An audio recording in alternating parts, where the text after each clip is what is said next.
Matt Haig and the Buffalo Bisons return from the road for the final time in 2015, next on Time Warner Cable Sports Channel.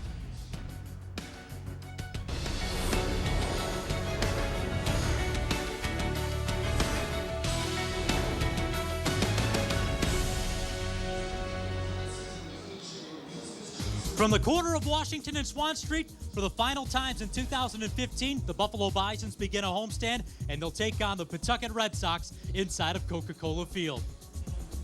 Welcome inside the broadcast booth. I'm Pat Malacaro alongside my partner Todd Callan.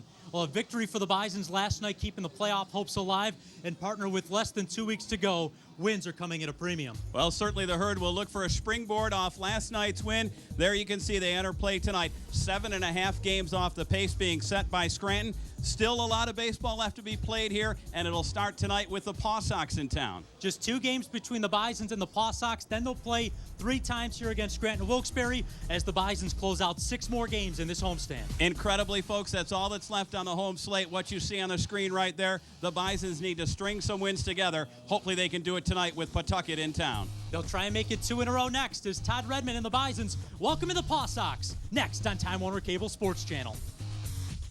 Oh, a nice night for baseball inside of Coca-Cola Field as the Bisons welcome in the Pawtucket Red Sox tonight.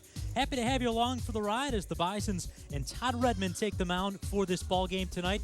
Happy to have all of you with us on Time Warner Cable Sports Channel, and also our friends at Nesson joining us tonight along the coast in New England as well.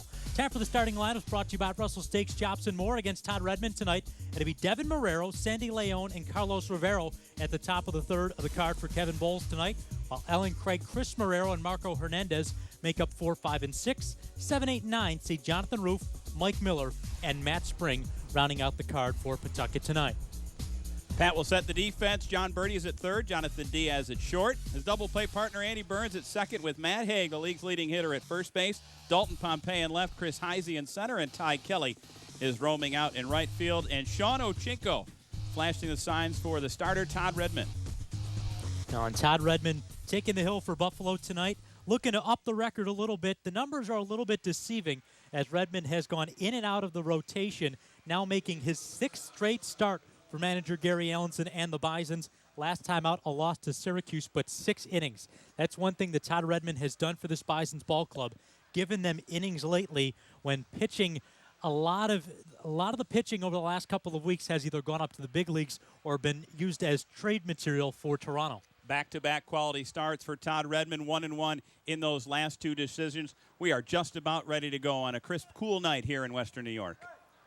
Todd Redmond takes the top of the hill. He'll face Devin Marrero to lead it off. His first pitch is called a strike over the middle, 0-1. We're underway right on time at 7:05 tonight.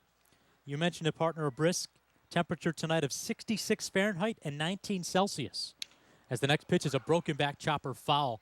As just the end of the bat shears off for Marrero. Quickly in the hole, 0-2. Now must have caught just the cup end of the bat just right. So we have to have a new piece of lumber.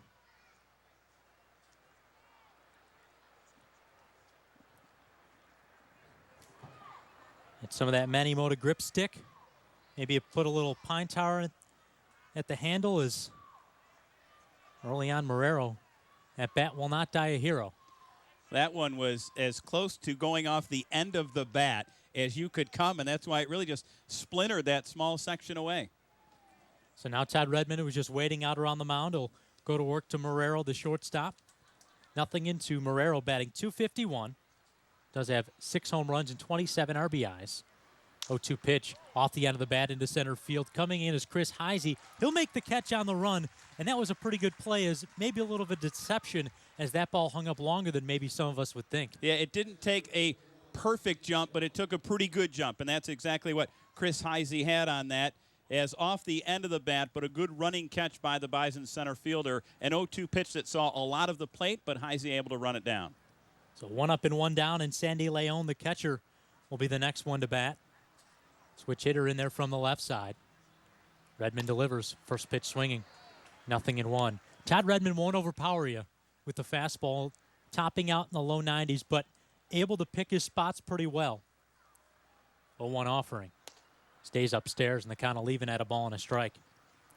This is a guy claimed off of waivers by Toronto back in 2013. Big things were expected in the Bisons rotation, but quickly Redmond found himself in the big leagues and for an extended period of time. As the next pitch is fouled away, third base side. A ball and 2 strikes on Leon. Able to make the Blue Jays opening day roster this season, also appearing in 42 ball games with Toronto last year. How good of a year was 2014 for Todd Redmond? Picked up his first career major league save in the process. 1-2. Fastball picks the inside corner, strike 3. Perfect pitch from Todd Redmond. Right underneath the hands of Leon on the left side, and there's 2 down. Well, certainly the start here by Redmond has been great. He's done nothing but throw strikes in this pitch with a little bit of backup action, and that did go over the inside corner. That's an awfully tough pitch. Umpire Jeremy Riggs calling the balls and strikes tonight. Also have Ian Fazio, the crew chief, at first base, and Robert Moreno, the third base umpire, rounding out the crew as Carlos Rivero swings at a slider and misses. 0-1. There's that deception. Maybe not the highest velocity you'll see from Todd Redmond, but able to mix his pitches well with his 0-1. Fought off the end of the bat. Right into the seats, and the count's quickly 0-2 on Carlos Rivero. Well, this Pawtucket ball club had a long night last night, picking up the win. Their third straight over Scranton Wilkes-Barre, but took 10 innings and a long bus ride from New England into downtown Buffalo. Bison's having a shorter ride from Lehigh Valley. 0-2 pitch, swung on and foul, tipped into the glove, strike 3. Back-to-back strikeouts for Todd Redmond, and we're through a half inning of play. Buffalo will come to the plate against Rich Hill next.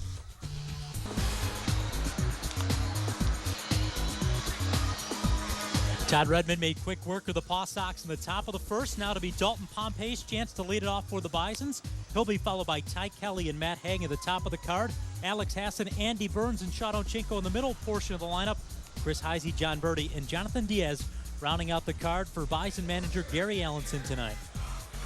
Pat, let's take a look at the defense for the Paw Sox. Chris Marrero is in left, Mike Miller in center, and Jonathan Roof out in right field. Carlos Rivero is at third, Devin Marrero at short, Marco Hernandez at second, Matt Springover at first base, and Sandy Leon catches Rich Hill. Veteran Rich Hill, the left-hander, out on the mound, facing Dalton Pompey, the switch hitter. And Dalton is called for not getting into the batter's box quick enough. It's 0-1. He has been issued a strike. These new pace of play rules coming into play early tonight. Here's the 0-1 offering from Rich Hill. Fastball that misses low, and the count of leaving up at 1-1 strike. Well, I don't know if it's early game one or still new. Game 133, and Dalton Pompey gets strike 1 called. Next pitch from Rich Hill misses down and away. It's 2-1 strike. And that was a quick motion from Jeremy Riggs. He pointed it out right away. Into the windup with the 2-1 offering. Missing down and in, 3-1 strike. Rich Hill, since joining this Pawtucket ball club, 1 win and 1 loss. Overall this season, 3-3, making his third start for this Pawtucket team. Spanning 13 1/3 innings. The 3-1 to Dalton, fouled off. We'll do it again, this time at 3-2. And for the folks that might not be familiar with the pace of play rules, in between innings, you have now 2 minutes and 25 seconds for the pitcher to complete his warm-up tosses, but then also for the batter to dig in the batter's box and to get the inning underway. At the 25-second mark, that's really when the batter has to start his motion towards the plate. The payoff to Dalton. Curveball comes around the dish. It's ball 4. So Pompey draws the leadoff walk for the Bisons, giving them a man aboard. And back to that strike assessed. We've seen it a handful of times this year right in this ballpark. That was the first time, though, on a pitch coming out of an inning, where that was the first call of the at-bat. Other times it's been mid-inning, and, you know, we could see it coming there. That caught everybody by surprise. Rich Hill came off the mound kind of looking for an explanation. Ty Kelly digs in. He showed bunt, pulled it back, and the pitch misses. 1 ball and no strikes. And for folks that might go to Major League games all the time, there is a pitch clock in between innings now in the big leagues as well, but it's not a hard and fast rule. It's more the guidelines, because they're not going to issue a ball or a strike in the big leagues, at least at this point. The 1-0 misses up and away. It's 2-0. And here at this level at AAA, you have the 20-second clock. So Rich Hill, after receiving the baseball back, has now 20 seconds to get to the stretch position. In the big leagues, you don't have the 20 seconds. Throw over to first. Back on top of the bag is Dalton Pompey. And I heard Bison's Vice President and General Manager Mike Buczkowski on local radio this morning saying that the game time, thanks to the pace of play rules this year for the Bisons alone, is down 14 minutes from last year. Another step and throw to first. Just pitch and catch with Matt Spring. So if you want tangible proof that these new pace of play rules do work, 14 minutes shorter are the ball games here in 2015 for the Bisons as opposed to last season. The 2-0 from Hill. Misses the outside corner with the fastball. Count will move to 3 balls and no strikes. And you can put me in the category of I'm a fan of the pace of play rules. We've only seen, like we said, a handful of times where it's victimized one team or the other, but it's been good. It does keep things moving right along, and 3-hour games are now the exception. A 3-0 pitch to Kelly's a fastball splitting the plate in half. Count will move to 3 balls and 1 strike. And I've been to a handful of big league games this season, and it just seems that even though they don't have the pitch clock per se, the in-between inning clock has really moved things along. Throw over to first instead of the 3-1, and Dalton's back on top of the bag. Pompey does have 15 steals for the Bisons this season. That's abbreviated time. Started the year up in Toronto. Then came down to the herd. Demoted to Double-A. Pompey's off on the pitch. It's fouled off by Kelly. And the counter run full at 3 balls and 2 strikes. Well, a new approach at the plate and on the bases for Dalton Pompey has made him very successful here in Buffalo since being called up from Double-A New Hampshire. Ty Kelly has been a nice injection of offense for this Bison's ball club since being plucked off the wires.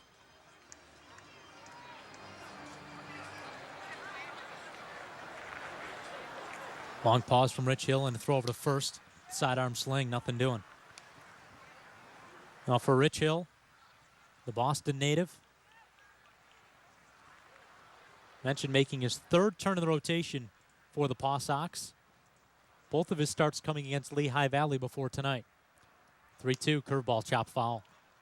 Count stays full at 3 balls and 2 strikes on Ty Kelly. Now Hill has considerable big league experience. All told, parts of 10 seasons in the big leagues. Handful of them with the Cubs. 3 seasons with the Red Sox as well.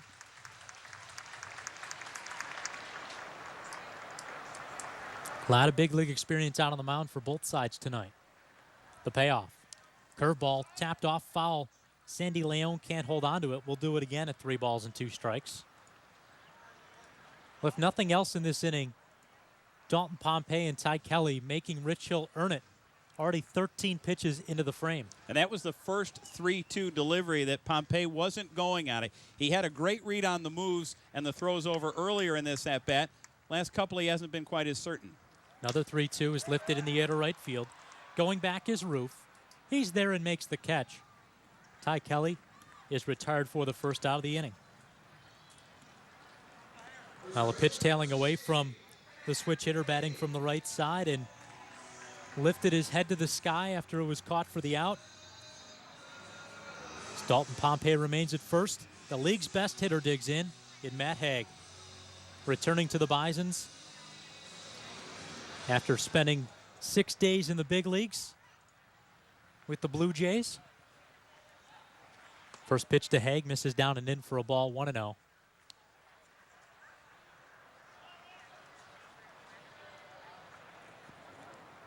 Saw some game action before being sent back to Buffalo. That coming in Anaheim.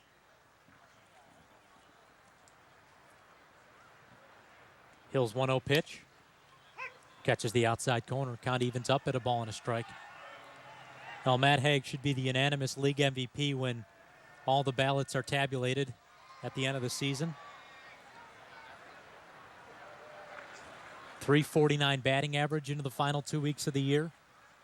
Power numbers slightly down this year, at least from the home run category. Still 10 is nothing to sniff at. 86 runs driven in. Matt Haig has really done it all. I mean, I can't even count up the amount of times that Matt Haig has had a multi-hit performance it seems like whenever he gets hits, it's not just one. He has 2 or 3 in a ball game. 1-1. Catches the inside corner. His head kept his hands back, and the count's 1 ball and 2 strikes. Maybe something else kind of cementing that MVP selection. You look at, well, how close is the next hitter as far as batting average goes? And James Beresford's having a good year for Rochester. He's 34 points behind Matt Haig. It's not close. The 1-2, nope. Dalton Pompey is caught. Going down to second to throw, and the tag is in time as Pompey is tagged out on the way by Devin Marrero. 1-3-6 on the caught stealing. Dalton may have an argument, as it looked like he may have gotten under the high throw from the first baseman, Matt Spring. I think he definitely has an argument. You know, Devin Marrero, you could see on the replay, had to make a leaping catch. He's got Pompey bearing down on him, and it certainly looked as though Dalton was in prior to any tag by Marrero. So the count moves to 1 ball and 2 strikes.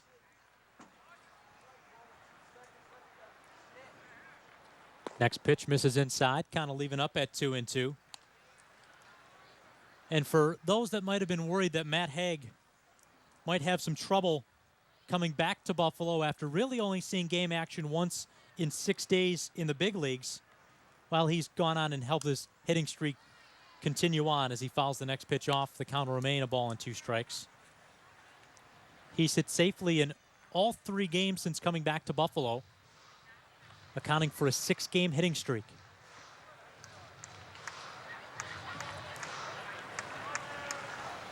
Rich Hill's 19th pitch of the night is a 1-2 to Matt Haig. It's lined right to the third baseman, Carlos Rivero. He makes the play, and the Bisons are retired despite the leadoff walk to Dalton Pompey. We'll head to the second scoreless.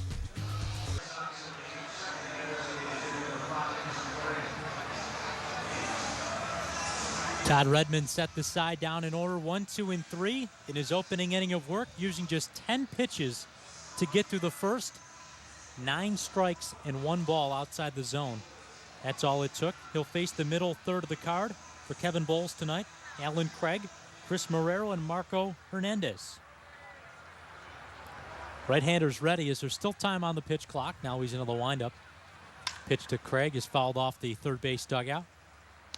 No balls and a strike.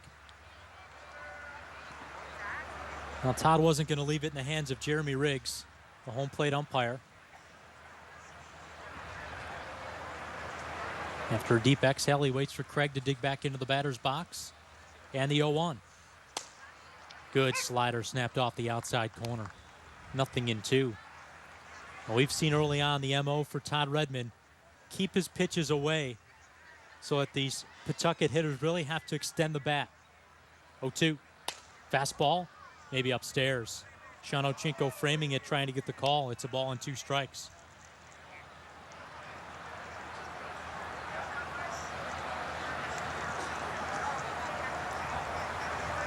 Redmond's quickly into the windup. 1-2 is fouled off. We'll do it again. A ball and 2 strikes. Now the Bison's still alive for the postseason. And the biggest thing coming up is probably the 5 games left against Scranton Wilkes-Barre, and the 3 of them coming up right after this series with Pawtucket. Those are games that you just simply have to win. You almost have to run the table now. 1-2. Fouled off again by Craig.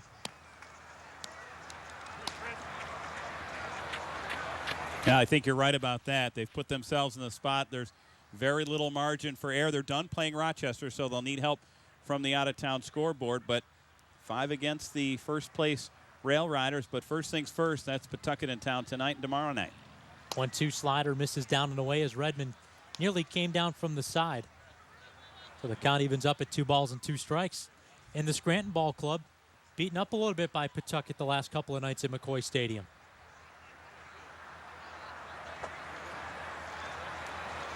Redmond's taking his time. Now back into the windup with the 2-2. Down and away with the slider this time. Count runs full. A good at-bat being worked by Alan Craig. Pretty good discipline on the last 2 pitches where Redmond really could go wherever he wanted to. Tried to get him to go outside the strike zone, but it's a good job by Craig to stay back. Now the payoff.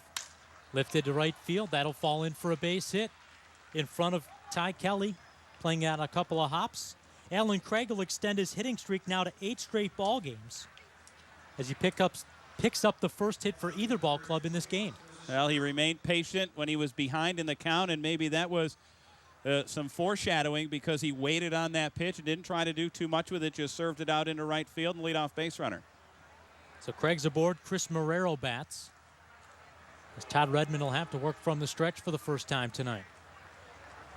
Very right-handed laid-in lineup for the Paw Sox. As the first pitch is skied in the air, foul territory, coming in is Haig. He calls off Sean Ochinko and makes the catch. As Haig was charging down the first baseline, that was a nice play, and you can hear him all the way up here calling off Sean Ochinko. Yeah, there was little doubt with the break that Matt Haig had on that ball, and you'll see on the replay, that wasn't far from where the catcher would normally make that play, but your first baseman with a head of steam. I like the decision by Ochinko. He knew his teammate had it well in hand. Almost like a running back. It looked like Matt Haig was running downhill as he was coming down the line. Now Marco Hernandez, true lefty, digging in at the plate. First pitch to him. Catches the inside corner to strike, 0-1. St. Petersburg, Florida product. Todd Redmond out of the mound for Buffalo tonight. Facing the second baseman, Marco Hernandez. 0-1 pitch is swung on and missed. No balls and 2 strikes. Hernandez now playing in his 7th game against Buffalo this season. A .304 batting average, 7 hits over those 6 games for this Pawtucket team. Tied for the top among the run producers, has 8 RBIs against this Bison ball club. As the next pitch is lined, caught on a hop by Jonathan Diaz. He goes to second for 1. Kelly's relay to first is not on time. So a good job by Jonathan Diaz sliding to his right to make the play and get it to Andy Burns at second base for the out. I'm not sure how many shortstop in the league in any league, really are going to make that play, but we've seen Diaz. That's in his office right there out at shortstop, and that's a great job on this second little short hop to get the leather on it, go to the bag for 1, but the return toss not in time. So now 2 down, and Jonathan Roof digs in. Now, how many times this season have we seen Jonathan Diaz just make a nice play, look almost routine? Throw over to first. Nothing doing with Hernandez on the bag.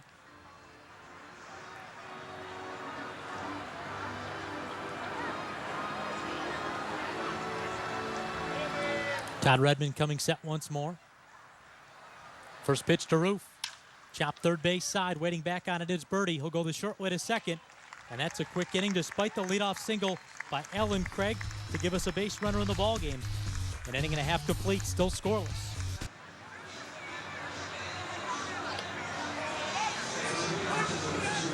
Well, still not too cold to enjoy a nice night on the Bully Hill party deck as the Bisons and Paw Sox scoreless through an inning and a half. A little bit of an interesting weather day the last couple of days. Normally we hear about lake effect snow, and folks in the Buffalo and New England areas know all about snow from this past winter, but it was lake effect rain that we had here in Western New York the past couple of days. I turn the channel in August if I hear the 2 words lake and effect next to each other. I don't know what you're talking about. First pitch coming to Alex Hassan from Rich Hill is called a strike on the outside corner, 0-1. Yes, there is a such thing as lake effect rain. It thankfully doesn't do as much damage as lake effect snow. Correct. Hill's back into the windup with the 0-1. Comes around the plate and the count leaving up at a ball and a strike. I just keep switching until I see a weather forecast that has sunshine. It could be in Milwaukee. You might be switching for days. Who That's knows? right. Here's the 1-1 to the DH. Takes a called strike. That was a good pitch from Rich Hill. Backdoor breaking ball, and the count's 1-2. Well, Hassan, no stranger to many of these Pawtucket players. Former teammate with many of them. Now in his first year in the Blue Jay organization. 1-2 pitch, down and away. Kind of leaving up at 2 balls and 2 strikes.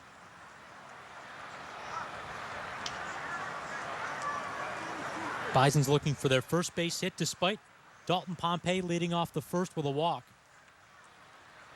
2-2. Foul tipped into the glove. Held onto by Leone. That's the first strikeout for Rich Hill in the ball game. as he simply overpowered Alex Hassan with a 90-mile-an-hour fastball. Good movement, a little bit of bite at the end. And Alex Hassan is down on strikes to bring in Andy Burns to the dish. Burns working up the middle tonight with Jonathan Diaz. First pitch coming to Burns. Good breaking ball. Poured back over the plate for a strike, 0-1. Well, fans trying to take advantage of the final 7 home games of 2015. As Burns fouls one third base side to move the count to 0-2 against him. And tomorrow night, we'll see the final Friday night bash of 2015 with the Paw Sox in town. Tonight, mystery ball night. The 0-2. Swing and a miss, strike 3. Burns goes down as it's back-to-back strikeouts from Rich Hill while he's dealing early here in the second. Well, that pitch looked an awful lot like the swinging strike 3 that Alex Hassan missed on. To get a good look at it here. And again, it's getting a little bit of the plate, but right on that outside edge where it looks so good to the batter, and Burns unable to catch up. That one 91 miles an hour, perfectly spotted. Now 2 down, and Sean Ochinko will bat. The southpaw's offering. Inside corner for a strike, 0-1. Well, here in the second inning, Rich Hill is just pounding the strike zone and working it to his advantage. The 0-1 to Ochinko, misses outside.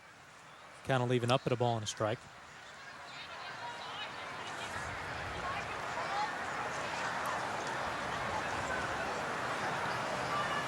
Hill not wasting much time. The 1-1 offering. Foul tipped into the glove by Ochinko. Count will move to a ball and 2 strikes as Sean is back with the Bison Ball Club after the promotion of Josh Tolley to the big leagues last weekend. He'll be the 3rd catcher on the roster for John Gibbons and the Blue Jays. Catching R.A. Dickey every 5th day. 1-2. Chopper for third base side. Charging hard is Rivero. He'll field it, and a little bit of a bobble on the transfer. Ochinko will be safe. It'll go as a base hit, as it was going to be a tough play either way. Thought Rivero might just eat it up. Instead, it'll still go as an infield single. Now, the part that surprised me is right there where he backhanded it with the glove. So many times you'll see that slow roller down to third where it's all or nothing, bare hand and throw it. And maybe Rivero just thought he didn't have his steps right or something. But when he went with the glove, that gave Ochinko the difference in an extra step or 2. So the Bisons have their first base hit of the night. Sean Ochinko's aboard, and that gives Chris Heisey a chance to bat with 2 out and 1 on. Well, how about the greeting Chris Heisey had in his first day in Buffalo a couple of weeks ago? On the back end of a doubleheader, hit a walk-off home run with the team. And he takes the first pitch he sees from Rich Hill for a strike, 0-1. Way to go, new guy. Right. Who knows if that's what they said. But second game header, sure they had introductions at some point up till that final swing. But, boy, what a day that was. A nice way to end it. Step and throw over to first. Ochinko's back on top of the bag. Well, another one of the moves. We talked about Ty Kelly earlier, but Chris Heisey, a lot of big league experience, some AAA time as well. Another late season acquisition to try and help this Bison club in their playoff push. 0-1 from Hill. Breaking ball misses the plate. Connell leaving up at 1 ball and 1 strike on the center fielder. You could see Rich Hill coming off the mound there. He does after every pitch, but there he just kind of shook his head. He thought that one had enough of the corner. From here, we got a great perch here behind home plate. Look like it came around the outside edge. With the left arm dangling at his side, Hill is looking in for the sign. Now time is called as the pitch clock was starting to wind down into single digits. Sandy Leon protecting his pitcher a little bit. The 1-1. Breaking ball misses inside. 2 balls and a strike. That was interesting there because Leon could see the clock getting down. He actually put his right hand up as if to ask for a new ball. It was not forthcoming from Jeremy Riggs. He said, let's play. So the count's 2 balls and a strike on Chris Heisey. In the offering, this time a breaking ball comes back over the plate. It's 2-2. Rich Hill trying to work those backdoor breaking balls in a lot early here tonight. Wonder if he'll try and go up the ladder at 90 or 91 again like he did to Hassan and Burns for his back-to-back strikeouts. 2-2. Came inside with the fastball. Missing at 90 miles an hour, and the count's full, 3-2. Great approach there. You could see Heisey very aware of that outer third and not wanting to get rung up for strike three. Started to go out over the plate, and that pitch stood him straight up.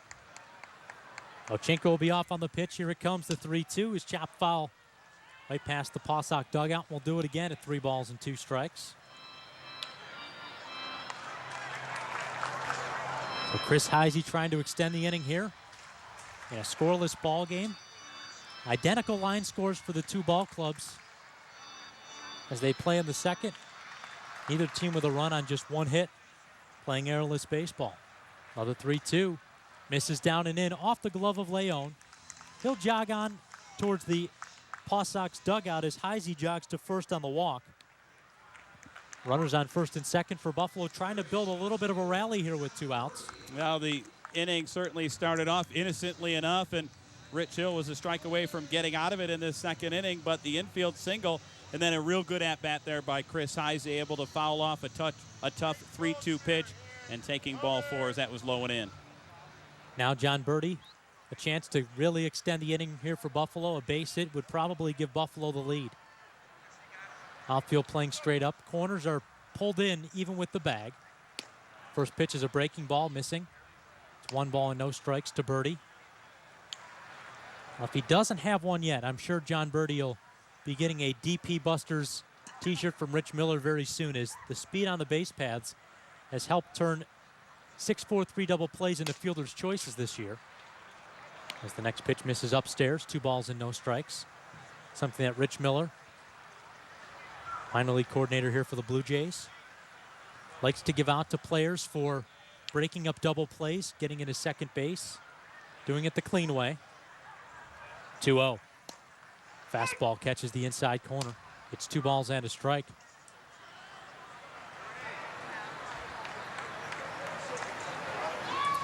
Birdie with 4 stolen bases since joining the Bisons. But what doesn't come into play is all those double plays that were turned into just 1 out for fielder's choice. Kind of leaving it 2 balls and 2 strikes. And that's something we saw right off the start when he joined this Bison ball club. There was a good curveball from Rich Hill that John Birdie just let go by.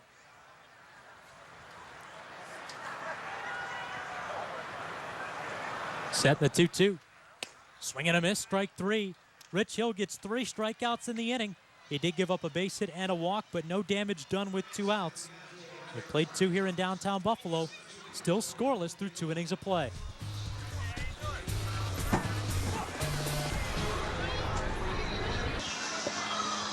Welcome back for the top half of the 3rd inning. Todd Redmond going back to the hill. I'm Pat Malacaro. And as we head to the top of the 3rd, we'll send it over to Todd Callan. Thanks very much, Pat.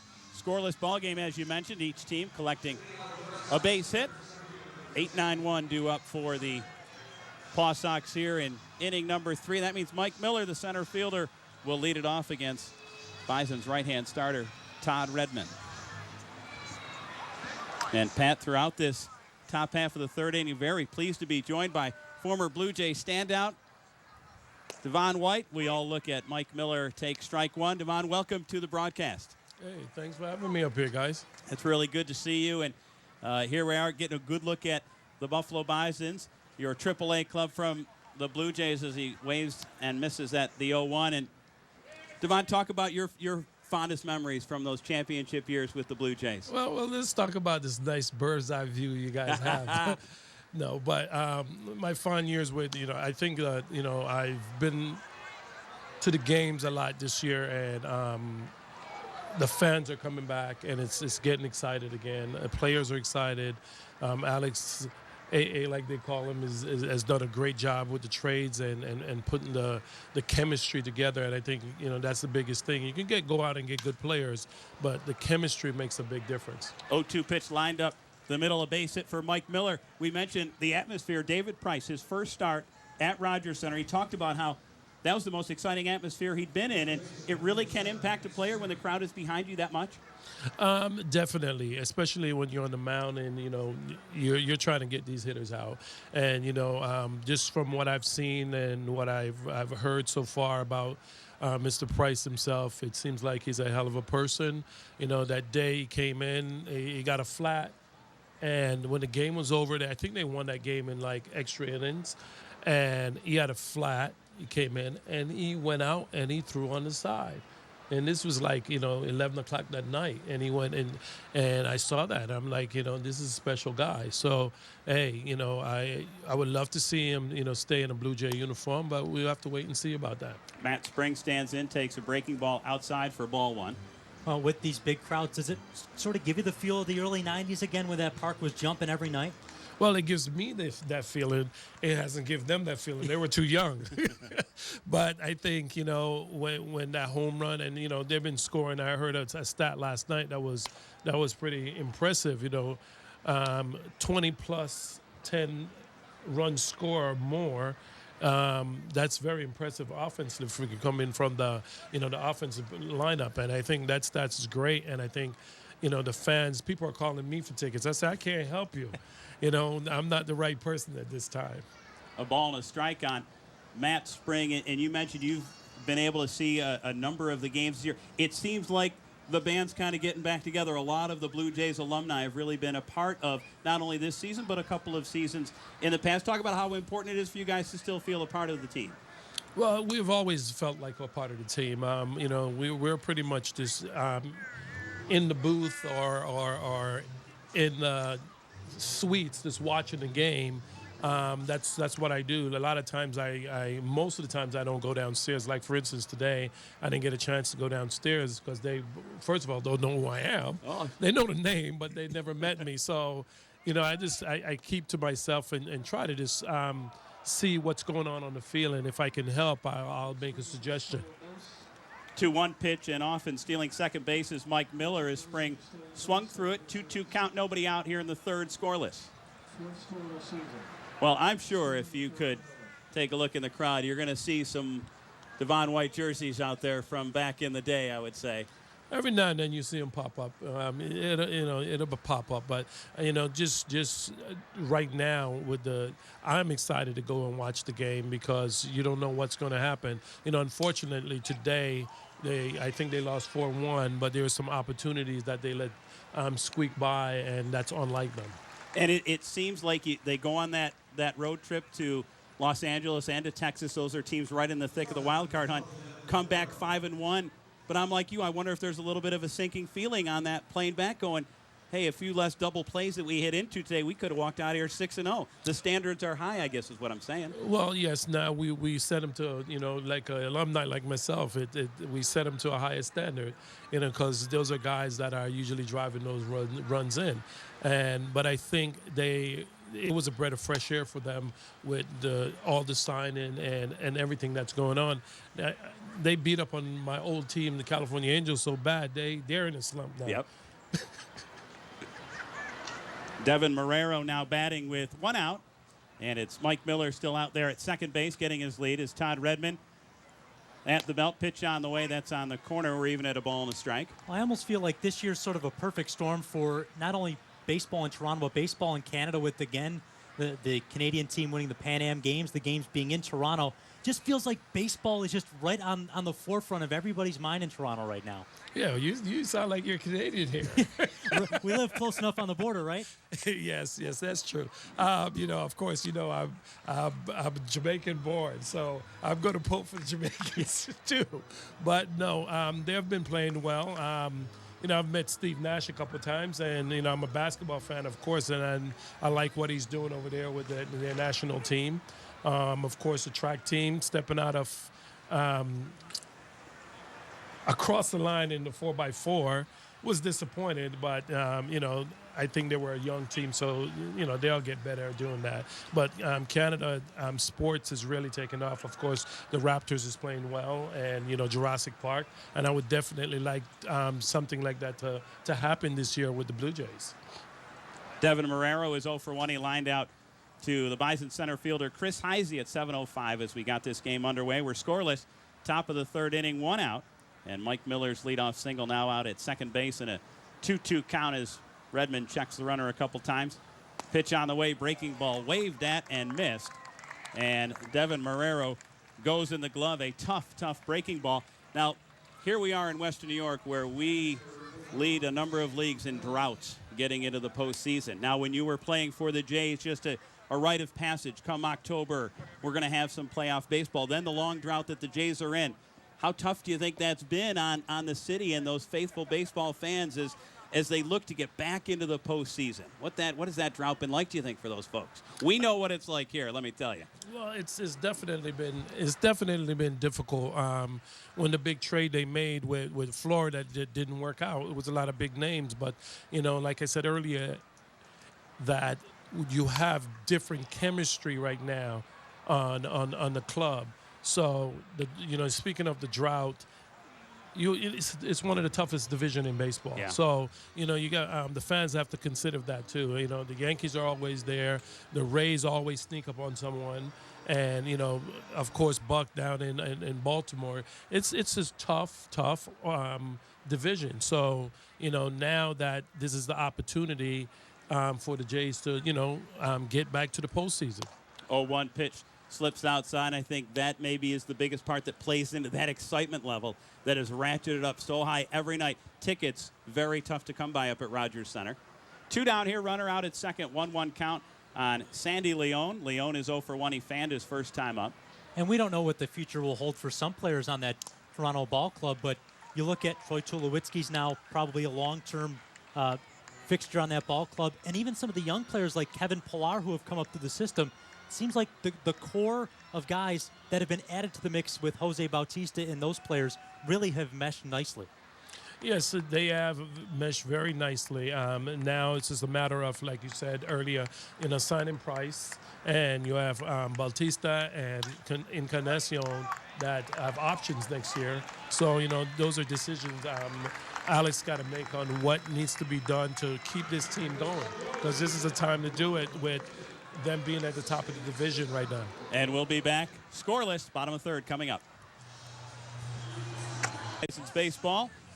Buffalo being out hit tonight 2-1, but still looking for the game's first run. It'll be Jonathan Diaz, then back to the top of the order, and Dalton Pompey and Ty Kelly, the scheduled 3. And, well, Pat, I thought that was awfully nice of Devon White to come in and visit with us. And, boy, we talk about here with the great center field play that the Bisons have had.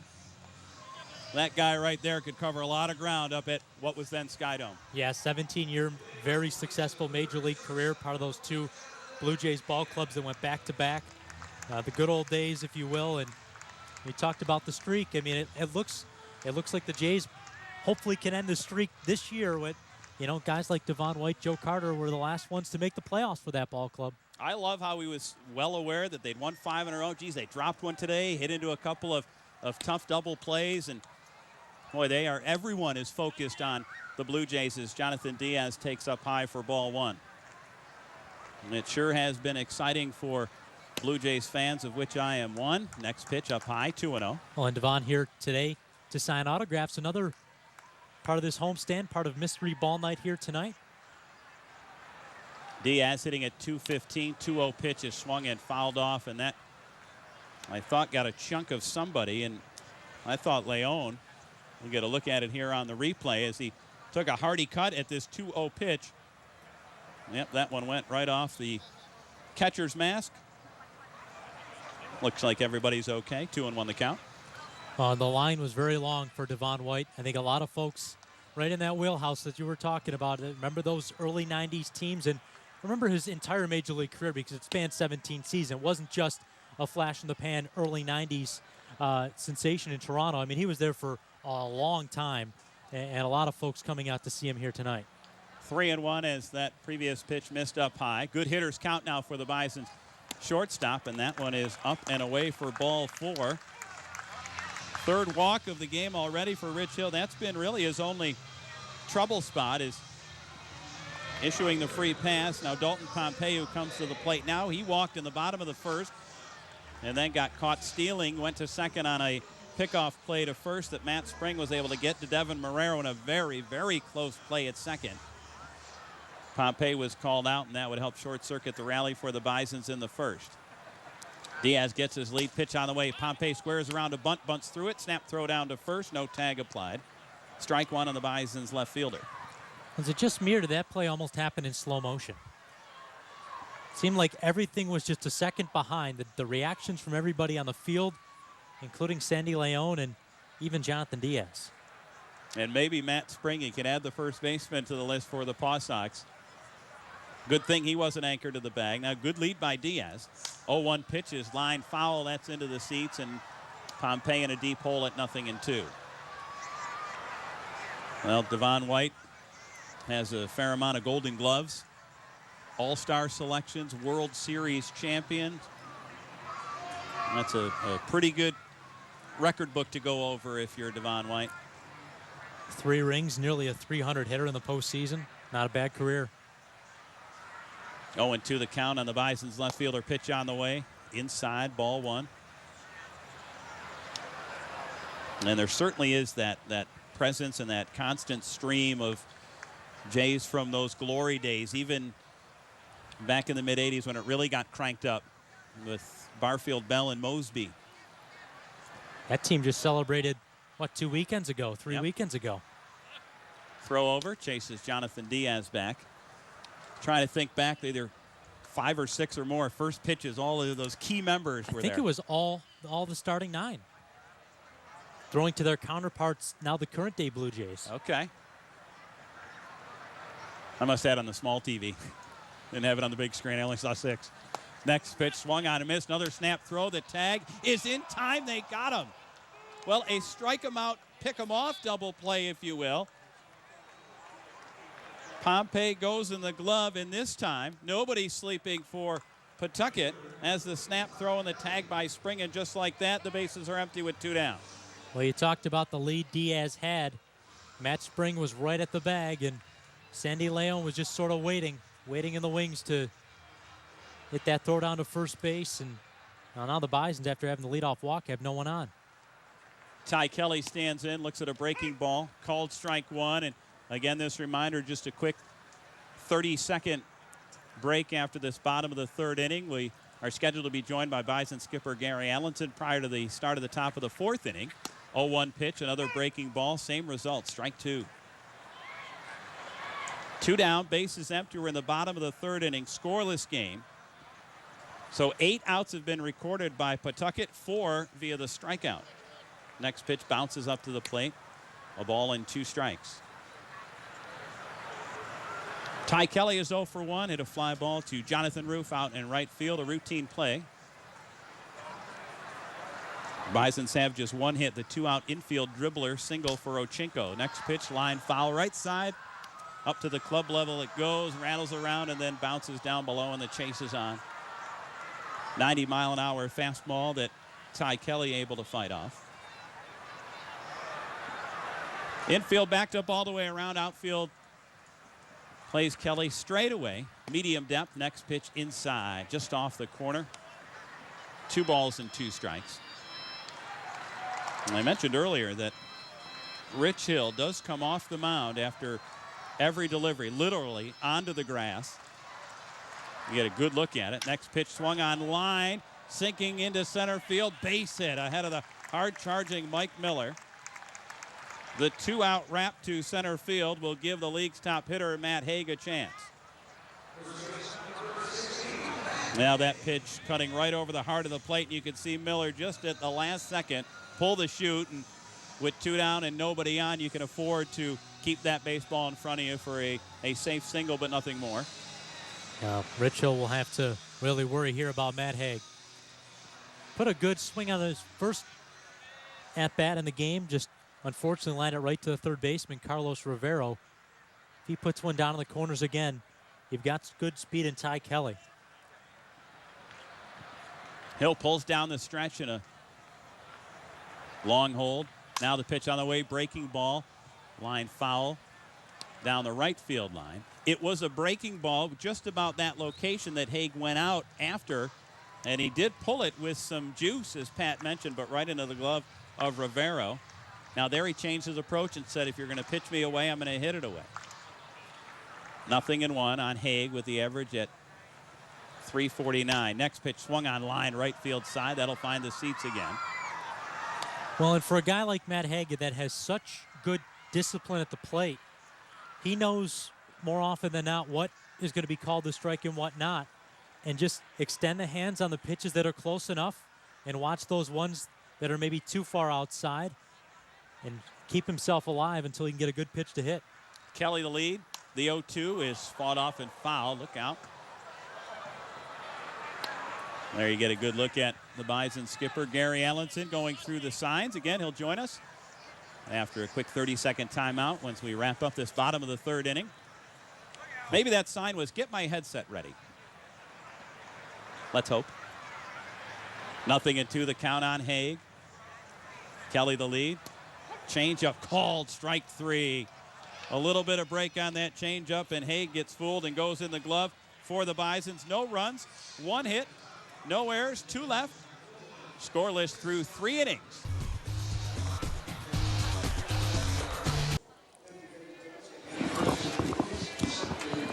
Bisons and the Paw Sox are scoreless as we move to the top half of the 4th inning. We welcome in Bisons manager Gary Allenson joining us from the dugout. Skip, it's hard to believe that this could be the final homestand of 2015.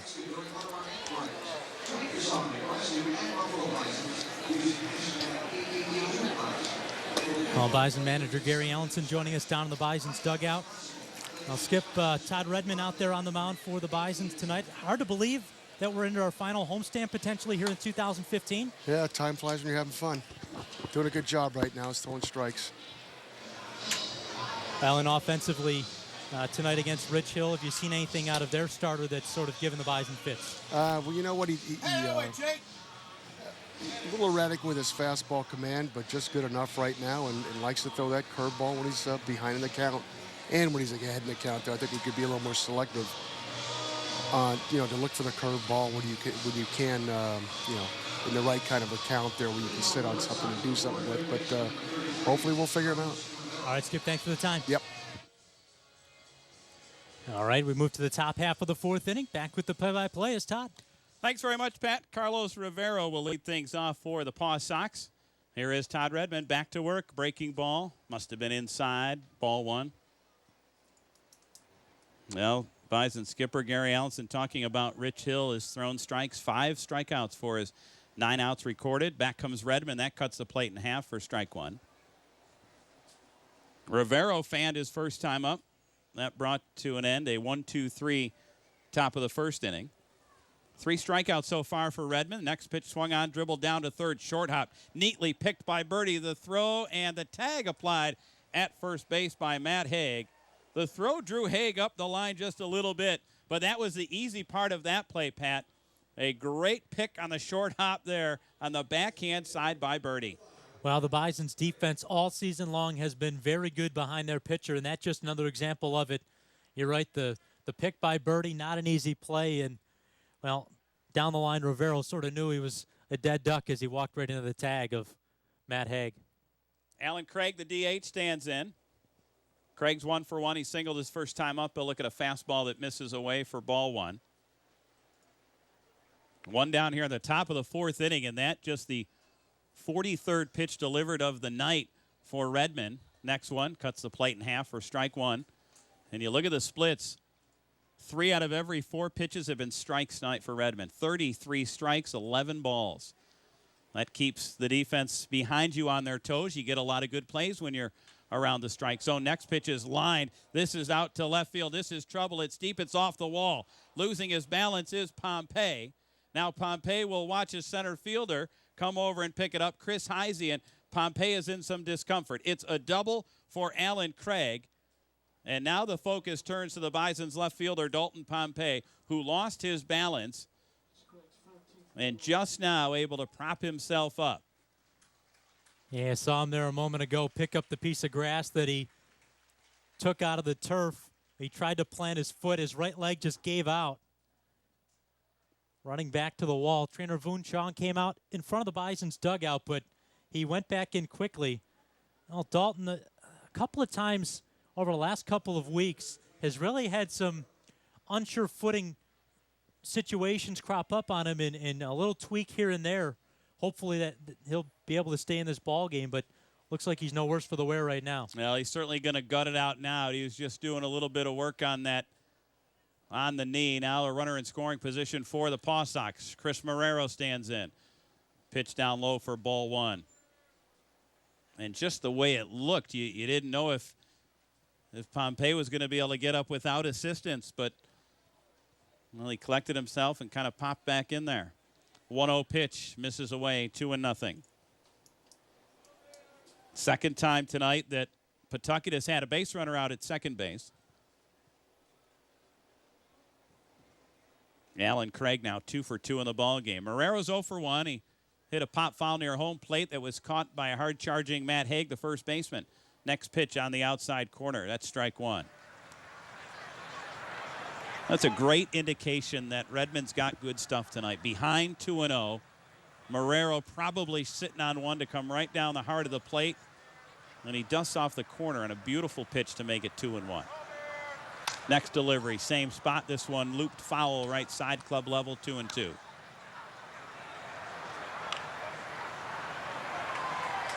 Bisons defensively backed up all the way around. Outfield plays Marrero straightaway.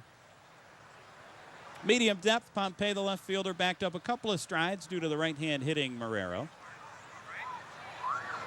Redmond at the belt, checks the runner. Pitch on the way, little dribbler down the third baseline. This will go foul. It was foul from the start, showing no signs of curving back. If it had, John Birdie would have had to take a bite out of it. He's backed up behind the bag at third.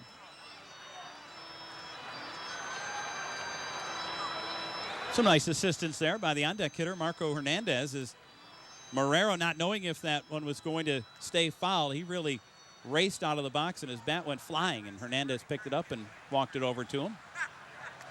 What's a teammate for? That's very nice gesture. 2 balls, 2 strikes, 1 down. Top of the fourth, scoreless.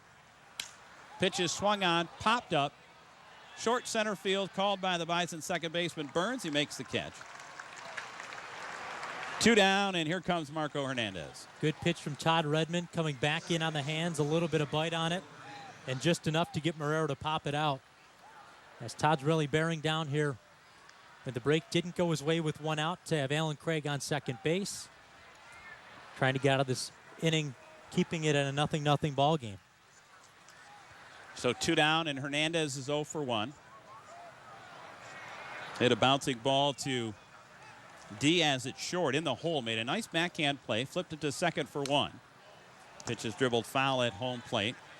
Redmond ahead of another hitter, strike 1. Hernandez was able to leg it out.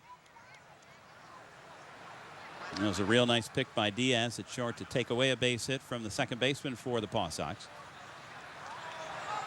3 hits for Pawtucket, 2 for Buffalo. Craig gets his lead away from the second base bag. 0-1 pitch, breaking ball missed, not by much, but off the corner for ball 1. Bison center fielder Chris Heisey plays Hernandez to pull, albeit slightly. There's a ton of room in left center. If Hernandez can go the other way and shoot one up the alley, it'll be extra bases for sure. 1-1 swung on line down the right field line. This is trouble. It's a base hit. Turning the bag at third is Craig. Heading for home. He will score as the throw goes to second base. And it's an RBI single for Marco Hernandez. And the Paw Sox jump out in front 1-0 here in the fourth. Yeah, good job taking your pitch down and away. Pulling it down the right field side for his 15th RBI of the season. And a strong throw from Ty Kelly to hold Hernandez at first base. That'll, at least for the moment, keep Pawtucket from upping the lead, at least with Jonathan Roof digging in. Roof is 0 for 1. With 2 down and a teammate at first, Hernandez just as he is right now. Roof hit a couple of hopper to Birdie at third, who went to second for the forced out, strike 1 on Jonathan Roof. So the Paw Sox draw first blood here tonight. Bisons have left 3 runners on through their first 3 turns. Next pitch called, strike 2. And that's a beautiful spot on that one. And Roof was taking all the way, I think, expecting to hear ball one called out by Jeremy Riggs, but now he's in the deep hole, 0-2. Redmond checks the runner, couple of head bobs, pitch on the way, swing and a miss. He struck him out. Roof goes in the glove. That'll do it for the Paw Sox in the fourth. A run on 2 hits, 1 left. 1-0 Pawtucket.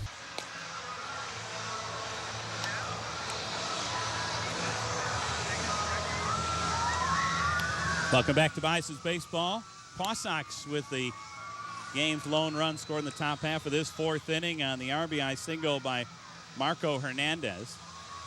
Bisons will try to answer as the crowd's starting to get into it here a little bit. Not a bad crowd here as the summer winds down here in Western New York. They will drop the curtain on the home schedule after this 7-game homestand concludes. Alex Hassan, the Bisons DH, now ready to get started here in this bottom of the fourth inning. Rich Hill delivers a fastball that misses down and in for ball 1. Hassan fan to open up the second inning. One of 5 strikeouts recorded by Hill, the lefty. The starter back to work. 1-0 pitch, breaking ball's a beauty for strike 1. Well, no doubt about it tonight. Rich Hill has had great command of that slow curveball. That 77-mile-an-hour offering. And that can really set up that 90-plus fastball. Next pitch swung on, popped up a mile in the air. Everybody pointing to it. And the catcher will flip his mask, and Sandy Leon makes the play in foul ground. Well, that really tested his patience. It took a long time to get down here. It did, and you're right, setting up the fastball right on cue. And it's the twilight above that really made that a difficult play. Here in downtown Buffalo, that twilight can really wreak havoc on you. Maybe some of those dark, puffy clouds up above, though, help the catcher and the teammates of Sandy Leon for the out. So Andy Burns will stand in. He, too, went in the glove his first time up. Average at 289 as he stands in, takes a breaking ball in the inside corner for strike 1. It was very telling with that high pop-up that Hassan hit. Both corner infielders were pointing at it, as was Rich Hill, the pitcher. And Hernandez probably thought they were all pointing at him. I better catch this. The next pitch at the knees for strike 2. So 0-2 on the Bison's second baseman. 4 home runs, 43 driven in.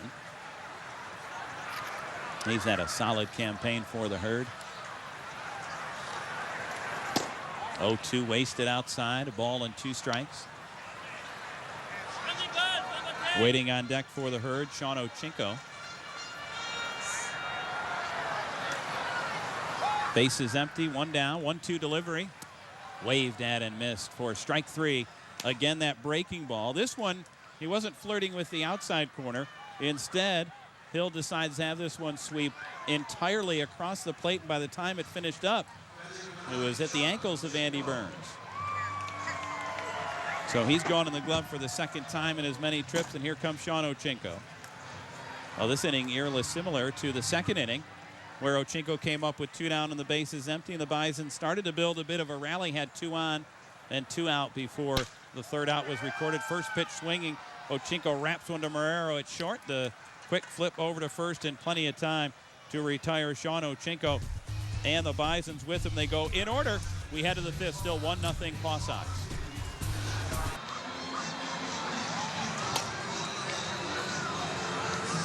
Welcome back to Bisons Baseball. We head to the top of the 5th inning. Paw Sox out in front.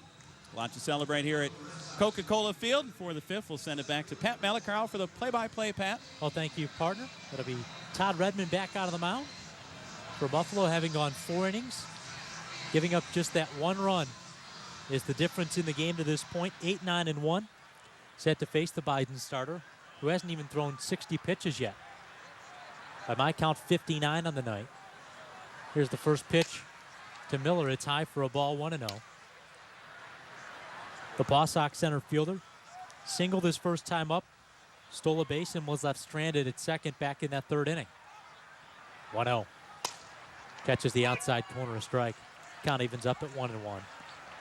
It was the 3rd inning where we really thought maybe the rally for Pawtucket was starting to come around. They picked up a base hit in the second.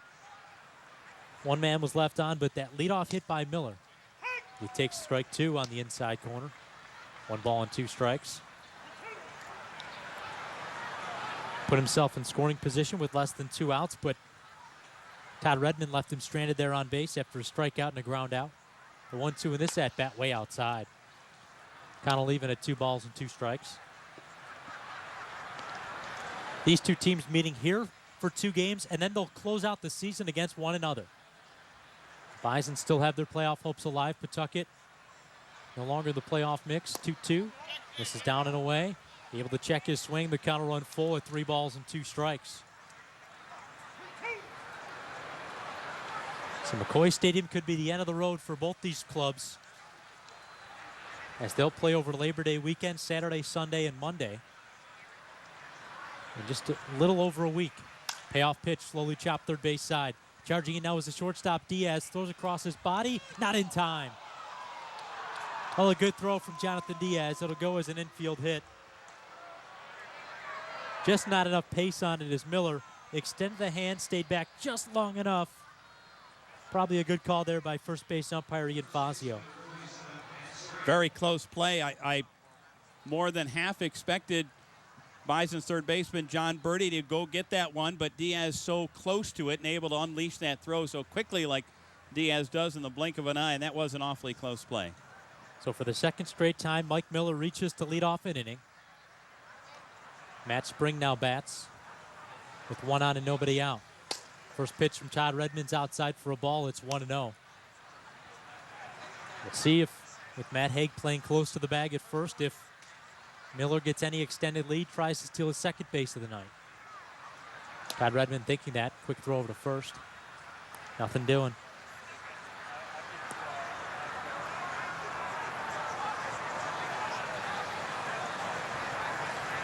A mystery ball night here tonight at Coca-Cola Field. More than 500 autographed baseballs as that one is ticketed off the glove of Redmond and in right field. Going from first to third is Miller.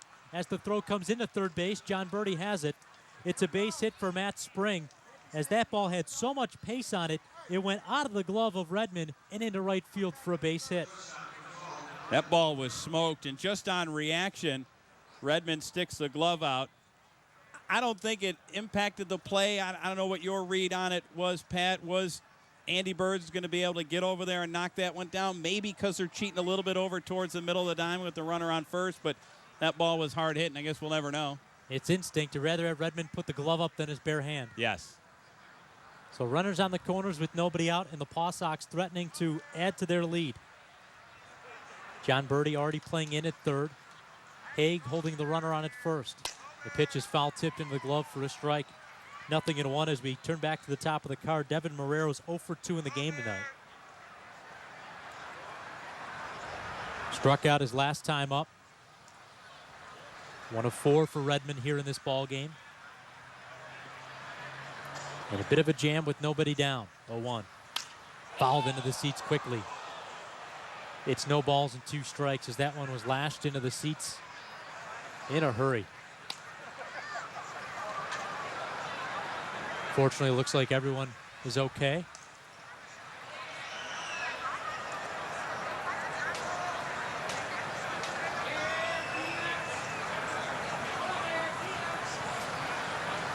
Now Redmond looking in as Marrero steps back in at the plate. Outfield playing straight up. Here comes the 0-2. Slider fought off and fouled the other way. Count will remain no balls and 2 strikes on the shortstop.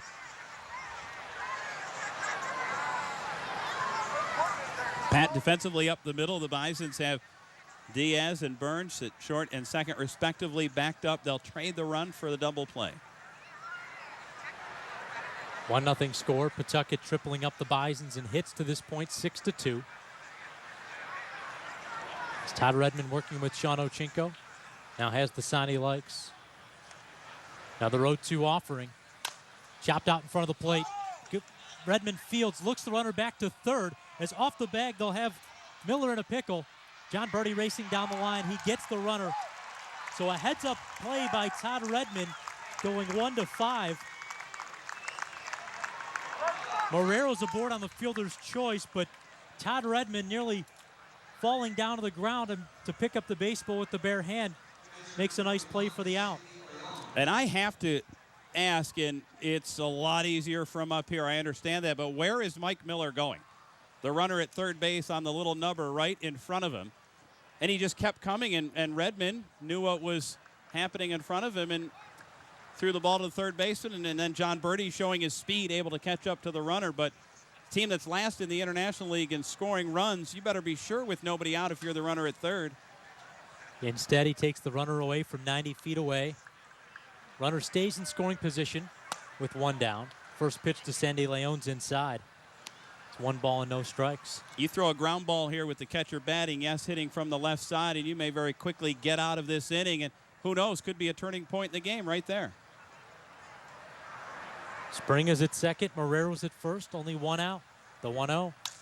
Lifted foul and out of play, third base side. Count evens at a ball and a strike. Yeah, this could be a big spot in the ball games. We're nearly halfway through it already. Todd Redmond really has not pitched poorly, maybe missing a spot a couple of times. Alan Craig scored the first run of the game last inning, nearly hit a home run, doubled and eventually scored.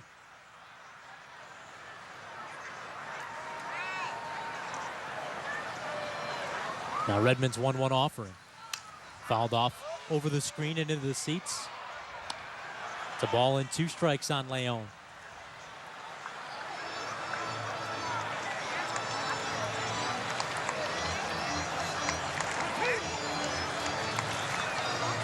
Now for this Bison's ball club, having scored 4 times last night against Lehigh Valley, almost a feast and famine situation for Buffalo.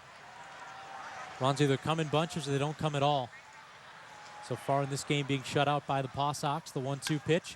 Lifted foul territory, third base side. Birdie over on the warning track. He'll make the catch in front of the Paw Sox dugout. And now, really, Todd Redmond just 1 pitch away from getting out of this inning. Well, 2/3 of the way out of the mess here, and it's a nice play by John Birdie. And, well, for my money, glad that there's very little breeze here tonight, because off the crack of the bat, I thought for sure that was going to reach the dugout, but plenty of room for Birdie to make the catch. Now 2 set aside, and Carlos Rivero bats. Very nice, calm, placid night here at the ballpark. Yeah. The flags out in left center field, not really much attention out there. Same with the flag on top of the Buffalo News Building. As the first pitch to Rivero is a called strike on the outer edge, 0-1. Now, despite giving up some hits this inning, allowing 3 base runners, Todd Redmond only throwing 15 pitches so far. Not really being taxed all that much. Here's his 75th of the night. Foul tipped into the glove of Sean Ochinko, and he's ahead, no balls and 2 strikes. Steady diet of fastballs and sliders from Todd Redmond tonight. Also changing the arm angle at times. We'll see if he drops down to either that 3/4 or sidearm motion. Instead, he'll just straight up step off. Adjust his cap. Rivero didn't leave the batter's box. He's waiting for Redmond. Now has the sign from Ochinko. 0-2, called strike 3 over the outside corner. Another strikeout for Todd Redmond, a big one to get out of the inning. Despite the first 2 men reaching, this game stays 1-0 Pawtucket.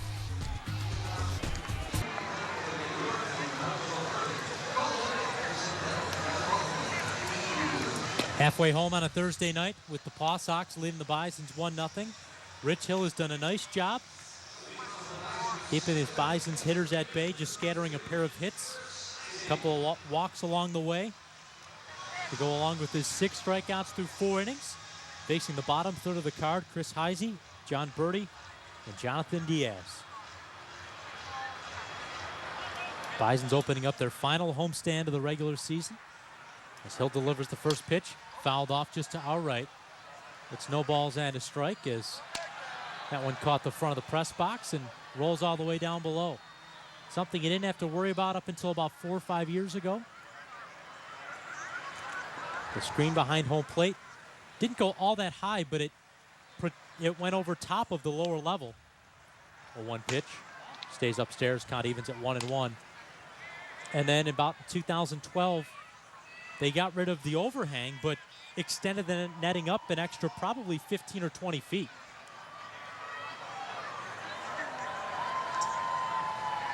Now the 1-1 from Hill. Breaking ball popped up. Shallow left field. Charging in is Marrero. Left fielder's there. Chris Marrero makes the catch with Devin Marrero, the shortstop, coming out. So Heisey's retired for the first out of the inning. I don't know if Chris Marrero had the best read on that. It's fortunate for him that that ball was hit a mile in the air by Heisey, because you'll see him huffing and a puffing and then able to camp underneath it. But even still, a bit of a running catch. You talk about what they've done with the screen. I love it. And having sat behind home plate for many years, you felt a little bit out of the action. You can't get a T-shirt toss. You can't get a foul ball. Now you're in the thick of it. John Birdie chops one third base side. It rolls about 60 feet fair. It'll go as a strike. The third baseman, 0-1. Well, I always found it as a point of pride as the years as a bat boy. Once that ball would come back down the slope, can't let it hit the ground. You got to catch it on the fly. The Butcher from Bison's days of lore. The 0-1 is pounded foul again, third base side. This time past manager Gary Allen to 0-2. Yeah, those were high standards that were set that they had to meet. Yes. I like to think I met them in my 4 years, but that's for others to decide. I mean, I'm still around, so I guess it wasn't that bad. 0-2 pitch to Birdie. Curveball that stays outside. Count will move to 1-2 strikes. Those are some big shoes to fill. Those foul balls rolling down the screen. That was an exciting part of the ball game with the Butcher. Not only the Butcher, you had Kevin Hodge. 1-2 misses inside. It's 2-2 strikes. Still see Hodge in the clubhouse from time to time. Still a mainstay.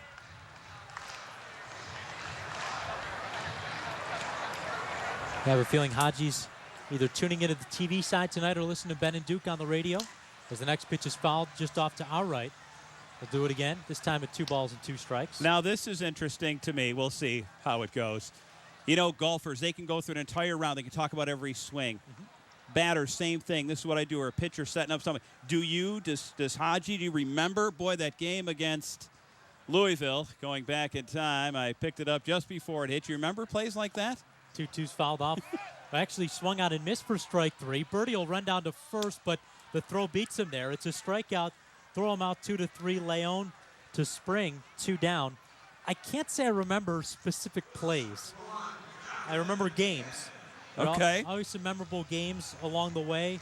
Remember my first game in the dugout, last game in the dugout. Some other ones in between to bookend that, but never specific plays or anything I botched that I would remember to this day. Because you don't forget much. You've proved that. For better or worse. The first pitch to Jonathan Diaz is called a strike. It's 0-1. Diaz, the one-time Pawtucket in 2013. Not only was he a mainstay on the middle of the diamond. 0-1 pitch. Misses outside. Kind of leaving up at a ball and a strike. Diaz also appearing twice as a pitcher for the Paw Sox in 2013. If he had stopped after his first outing, he'd have been perfect. Next one is chopped foul. We'll do it again after Diaz tried to bunt his way aboard. It's 1-2. A scoreless inning of work against Louisville the first time he came on as a relief pitcher. Next time, a month and a half later against Rochester, touched for a pair of runs. So his lifetime ERA as a Pawsock, 6.00. 1-2 pitch. Stays inside. Nope, called strike 3 over the inner third. Diaz goes down. It's back-to-back strikeouts for Hill. And we played 5 innings in downtown Buffalo. The Herd still trailing by a run.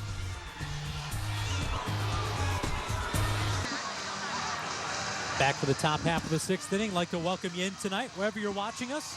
Whether you're watching us on Time Warner Cable Sports Channel, and a special hello to our friends in New England watching us on Nesson. I'm Pat Malacaro. As we move to the top half of the 6th inning, Alan Craig coming to the plate, and coming back to the play-by-play to my right, Todd Talent. Thanks very much, Pat. 6th inning, just 1 run. The game, I guess with this going back to New England, I don't know if it'll work in any deflate gate. Probably not. It's probably taboo. 1-0 the score, though. The Paw Sox lead it. It's almost football season. Pitch on the way. Look out. That one's inside for ball one. Alan Craig's had a good night. He's 2 for 2. Single to right his first time up. He doubled in the fourth, and he has scored the game's only run. Next pitch, that one from the side, and it's on the outside corner for a strike. Now there's that change in delivery and the arm angle by Todd Redmond. Able to get that one to just touch the outside corner. Long look in by Redmond. Now the 1-1 up high, 2-1. Now in between innings, the famous mascot race here. Some cities have the presidents. We've got the chicken wing, celery, blue cheese, and the atomic chicken wing. Were you in the ballpark for blue cheese bobblehead night last Saturday? 2-1 pitch is outside, 3-1. I was not. So I need an update. I think we have an inquiry still out. Really? As everyone in the ballpark thought Celery picked up his first win. It's because of the mischievous deeds of Buster. Here comes the 3-1 pitch, breaking ball. That's a beauty on the corner. 3-2. The odds-on favorite would have been blue cheese. It's his bobblehead night. You'd expect him to win. Heavy odds, but no. I think it ended up being atomic wing. But what ended up happening was there were 2 checkered flags. Wait a minute. Yep. Payoff pitch, swung on, looped into right center. Over goes Heisey. In comes Kelly, and Ty Kelly will settle underneath it. 1 down, back to the chicken wing race. Now, the official checkered flag has the 716 Food and Sport logo on it, which is the sponsor of the race. Yep.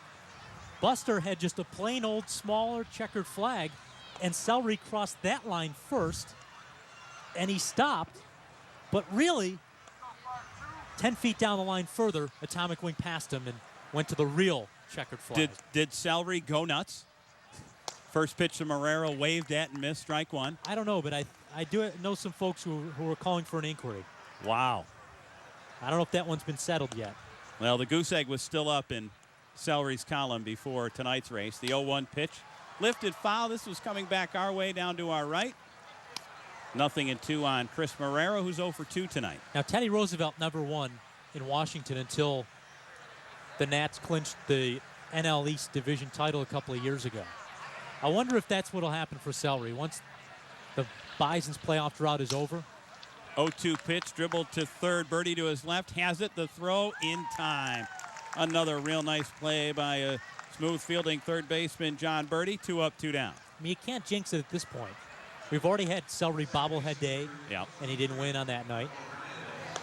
I have to think it might be tied to the next time the Bisons make the playoffs, much like Teddy Roosevelt. If you think about it, right, you've got a plate of wings. You've got your gob of blue cheese there. Celery gets overlooked.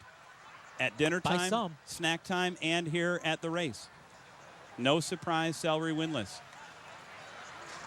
Marco Hernandez stands in. He'll look at ball one. Brought the left hand up the bat handle as if he were going to bunt it. But the pitch was down low. 1-2, 1-4-2 in the evening for Hernandez. Singled his last time up. And that plated the game's only run. Next pitch swung on, popped up high in the air, left side. In comes Pompey, the left fielder. Out goes Diaz, the shortstop, and Jonathan Diaz, the shortstop, puts it away for the inning's final out here in the 6th. The Paw Sox go in order. We head to the bottom of the 6th. 1-0 Pawtucket.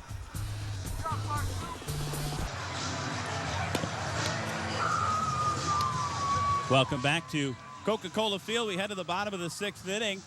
Buffalo still looking for their first run. Back to work for Rich Hill. The starter has gone the distance. Through 5 innings has given up just 2 base hits. Well, partner, we did get our first Niagara first run of the ball game back in the 4th. With every run at home the Bisons score this season, First Niagara will make a donation to the Teacher's Desk.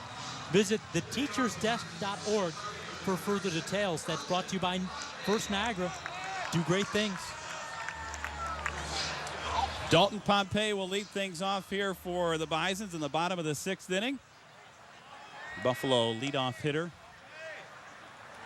Looks at a breaking ball, called strike one. Rich Hill, much like Todd Redmond, the starter for the Bisons, ahead of many more hitters than not. Pompey's 0 for 1. He walked his first time up. And then he fanned in the third. 0-1 pitch swung on, little comebacker off the glove of Hill. Tough play for the shortstop. Marrero, the throw, not in time.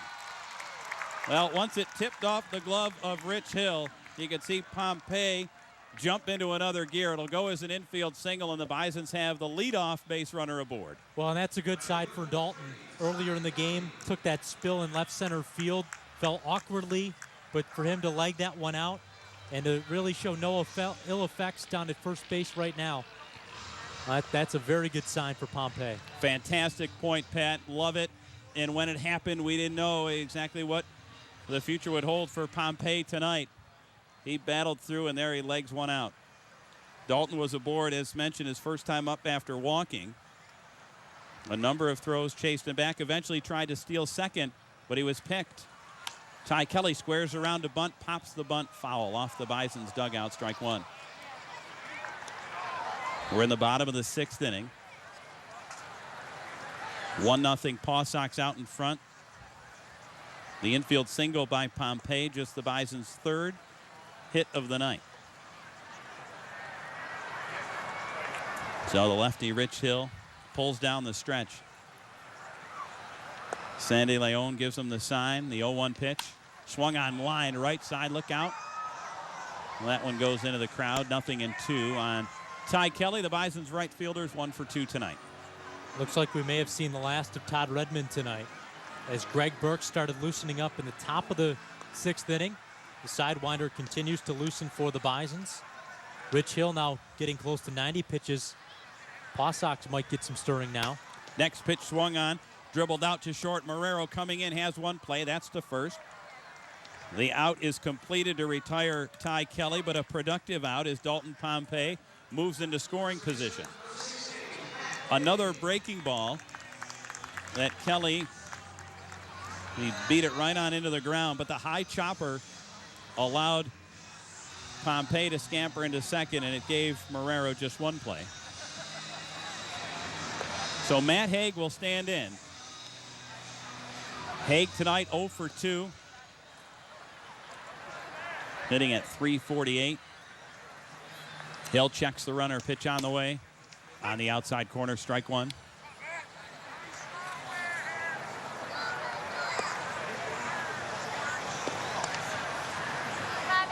Matt Haig, 10 home runs.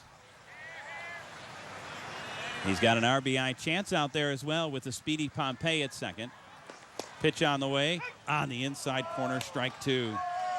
Haig lined to third his first time up, and last time he was fooled and had a called strike three on a pitch that looked a lot like that one for strike two.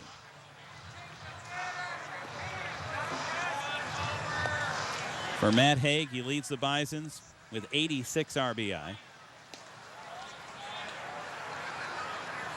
0-2 count, long hold, long stare out at Pompey. Pitch on the way, chop foul. That one will go into the Paw Sox dugout. There's 86 RBIs by Haig, leads the IL. Just another one of many categories that you'll see Matt Haig's name at the top of the list. For our money, the runaway winner of the MVP in this International League. Jesus Aguilar next up in the RBI parade with 79. So one out, one on. Outfield plays Haig straight away, pretty deep all the way around. 0-2 pitch swung on line into left field. That's a base hit. Pompey will move up 90 feet as the ball was solidly struck. Haig, another hit. He's safely across at first base, and now the Bisons have it on the front burner. First time tonight that the Herd has had a player at third base, and Pompey's there with just one out. Yeah, and a good job by Matt Haig extending his hitting streak to 7 straight ball games. And we'll see how long the leash is for Rich Hill, as he has thrown 92 pitches now over 5 1/3 innings of work. Alex Hassan will step in, the Bison's DH. 0 for 2 tonight. They're back up the middle, hoping for 2. Ground ball to the third baseman. Rivera to the bag for 1, on to first, in time, around the horn, double play. And that'll do it for the Bisons here in the bottom of the 6th inning. No runs, 2 hits, no errors, 1 left. On to the 7th.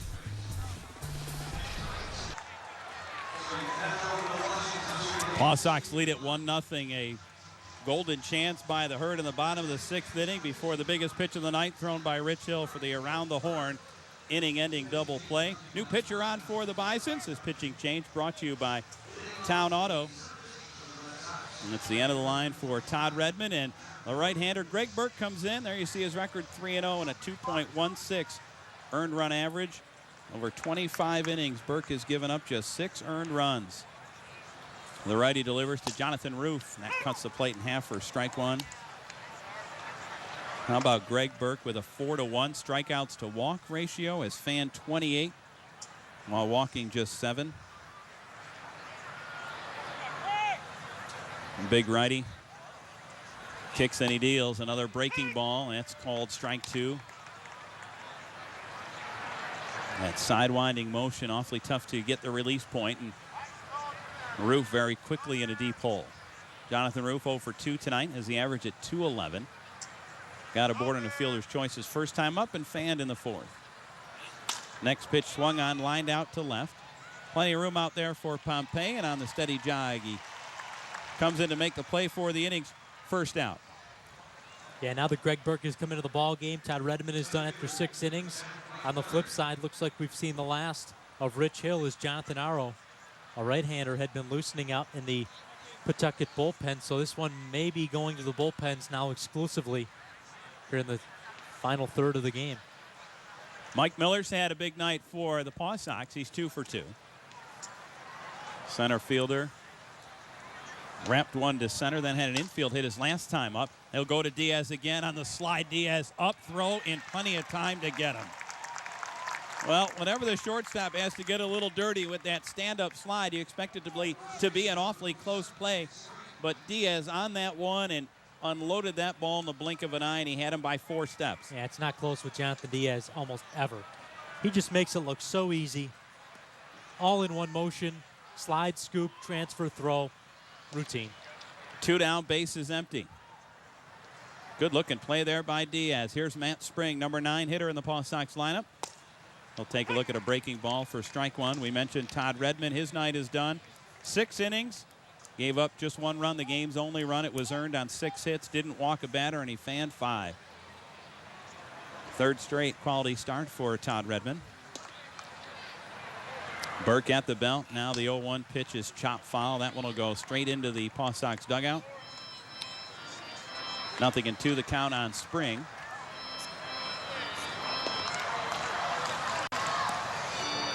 Matt Spring, the first baseman, has 5 home runs and 17 RBI. Outfield plays Spring straightaway, medium depth. Burke delivers the 0-2 line foul down the third base line. A good play by the protect man down there, as there, Pat mentioned, some bullpen work behind Rich Hill. Jonathan Arno getting loose. So we'll do it again with Burke on the hill.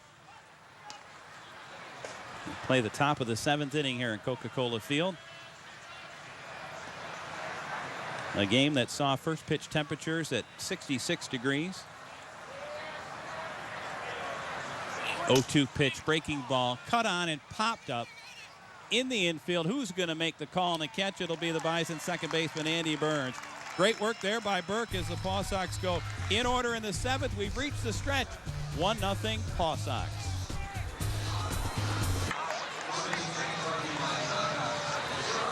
Well, the fans enjoying the 7th inning stretch. Now they're looking for some runs from the Herd.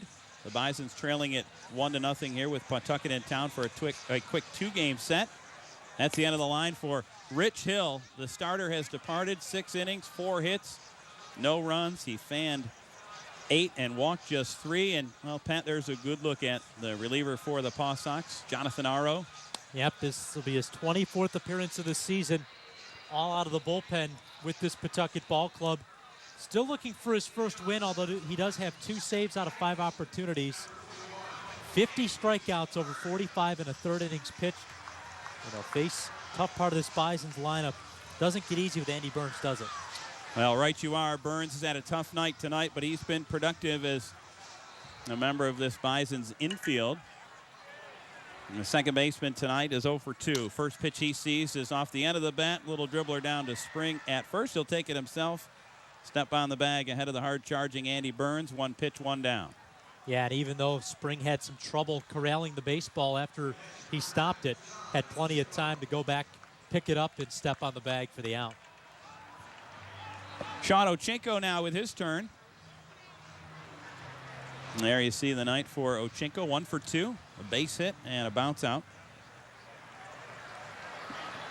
And the base hit was of the infield variety. It was the Bison's first hit of the night. And Buffalo has collected 4 hits to this point. Still looking for their first run, though. Aro pulls down the stretch. The 1-0 pitch swung on line and caught by a diving Devin Marrero at short. He holds the glove up for everybody to see. A ball well hit by Ochinko, but it kind of was curling back, and a great dive there. You get a good look at it by Marrero. Headlong dive. Yeah, if that ball's straight on the line, I bet it goes into center field, but you're right, because it had some curve to it, I think it hung up just long enough for the shortstop. Put a star by it, as you'd say. Marrero made a great play. 2 down and nobody aboard, and Chris Heisey comes to the plate. First pitch he sees is low and away for ball 1. I just think Devin Marrero didn't want to be left out of this fine defensive work that Jonathan Diaz, his counterpart at shortstop, has done tonight. Another good point. Next pitch fouled straight back. Well, Heisey had a healthy cut at that. He was trying to tie this game up. He does have 2 home runs as a member of the herd, playing in his 14th game here tonight. He's 0 for 1. He walked in the second inning. Next pitch, that one's at the knees for strike 2. Last time up, hit a fly ball out to Marrero. High fly ball that Marrero had plenty of time to run a long way and get just in fair ground along the line. 1-2 pitch. Did he check his swing? Yes, he did. The ball in the dirt. Heisey able to keep the hands back in the count. Now 2 balls and 2 strikes. We are in the 7th. The Paw Sox with their run in the top of the 4th inning, and that's been it. If you're keeping score with us, you haven't had just but 1 chance to color in the diamond. Next pitch waved at and missed, and Heisey goes in the glove, and the Bisons go in order in the 7th. 3 up, 3 down, on to the 8th. 1-0 Paw Sox. Welcome back to Bisons Baseball. We head to the top of the 8th inning. Fans looking for something to get up out of their seats and dance about. They're looking for some runs, and to carry along with the play-by-play, here's Pat Malacaro. Well, thanks, Todd. It'll start with Greg Burke, who went 1-2-3 against this Pawtucket lineup in the 7th. Trying to do so again in the 8th, this time the top of the card. Devin Marrero, Sandy Leon, and Carlos Rivero 1, 2, and 3. Low-scoring affair here tonight. Bison's being shut out at the moment. First pitch from Burke is a good slider. Clip in the corner for a strike. It's 0-1.